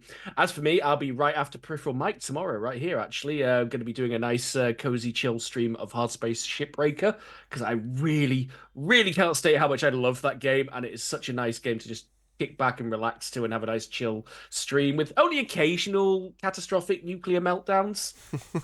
It's a cozy nuclear meltdown stream, basically. It really is, because it's mostly your fault when the nuclear meltdown happens. That is awesome. Thank you, Saber. Great stuff today. Thank you also for work on Twitch dashboard. Thank you. And last but not least, Pyron, thank you for staying up. I know it was the latest of all for you. I'm sorry. But thank you for hanging with us. Again, Regina was great. Gladiator fights was very successful there. And I love the idea of, again, the image of like Regina being able to fly high and get the drone's eye view, basically the sprite's eye view of the city, and then back down. And also thinking about how to sort of gather the information that's necessary. The fact that everyone deliberately misheard, pawn shop to be, pun, and then porn, and then is this a sexual thing? All of that was very funny. And I'm very curious to see how Regina is going to figure things out on her own in the city as everyone else is out on their own as well. As we have 4 individuals, no longer a party, but 4 individuals all in the city by themselves. How did you feel about today's session? Where will the fine folks find you next? Of course, I love today's session. And yeah, Regina flying up and still not being able to find the harbor. It's just like, yeah, it's a The dice were not kind. movement is not worth a lot when you're not thinking. So yeah, there's that. So yeah, I really would like to have Huddle as a regional gladiator manager. By the way, that would just be wonderful. Yeah, no kidding. Yeah. So I don't know when the fine people will see me next, but I'm gonna figure it out. Stay tuned. There's a public schedule. There are Saber's Saturday multiplayer community streams. There's stuff. We'll figure it out. Good stuff. You will see Pyron on here and all the rest of these various people either on this show or elsewhere on the channel. So I will say goodnight to all of these lovely people. Check we get some love for the amazing players of the GOG RPG team, but we will see what may in the future be held for all of us. But thank you to Pyron Jade, to Darksaber2K, to Peripheral Mike, and to Undeveloped Bruce. Thanks, everyone. Wonderful job. I will see 3 of you next week for Ghost of Saltmarsh, but I'll see Bruce back here for more Talisman next month. Bye for now. Bye, everyone. Bye. See ya, everyone. That is going to do it for us for tonight. Really, really fun, as always. I really enjoy doing this with them. And I was zipping at the end there to really try to get to the end so that we could finish and get to a stage that made sense. Whoops. Whoop. Hold on a second. No. Not yet. First, I've actually got to speak to these people. Thank you so much, everyone, for being here and watching. I hope you enjoyed it as much as I did. If you liked what you saw and heard, please follow the channel here on GOGcom's Twitch channel. Please make sure to follow as well. Subscribe to us here, as several of you did today, for GOGcom's Twitch channel. And if you haven't already done so, please click through and check out our individual channels because we have our own subsystems and Patreons and stuff like that. I will be back on my own channel probably on Friday, although there may be a bonus stream in there somewhere. But I'm planning to be back on my channel on Friday with some more Starfield, and then Saturday for the tabletop Expedition from the Mysterious Peaks, which if you like Final Fantasy VII, Magitech, science fiction, fantasy mashup stuff might be up your alley. It's a very cool world, and I'm excited to be in it with my players. So that's going to be happening on Saturday, so you can join me there, and I'll be back here next Tuesday at 4:15 p.m. Eastern for episode 402 of Pen and Pixels with D&D with GOG Ghosts of Saltmarsh. And then I will be back as well that evening. Please mark your calendars back on my channel at 8 p.m. Eastern next Tuesday, the 12th, for the annual our vocalist, my voice team's reading of A Christmas Carol. So we will have 6 people there, my 4 regulars, and then in addition we will have Little Red Dot, and we will also have Trent Sparks to join my regulars of Zach Clay and Indy and Rem Alternus and KP. So if you want to see all of them doing the amazingness that is the best short story ever written, which is Charles Dickens' Christmas Carol, you'll definitely want to be back on my channel for that. Otherwise, after that, I'll be back on this channel in 2 weeks with some more video games as I play some more Solasta Palace of Ice, which is in the home stretch. I should be wrapping that in the next couple of sessions or so. But that's it for now. Later on tonight, you will see Kilgore Trout playing some more Uncharted Thieves, Uncharted I think it's Legacy of Thieves, something of Thieves, Children of Thieves, Thieves Be Thieves. What is it? And the Legacy of Thieves, I think is what it is. So you'll see them. Legacy. Okay, I knew it was one of those things. You'll see Kilgore here for that, so please make sure that you tune back in for that. But that's going to do it for me. Thanks, everybody. Again, so many thanks to my players. Thank you to Pyron. Thank you to Saber. Thank you to Mike. And thank you to Bruce. And I will see all of you lovely people back on my channel on Friday or right back here next Tuesday for more TTRPG play and episode 4 of 2 of Pen and Pixels. Until then, everyone, please be good to each other and have a good night.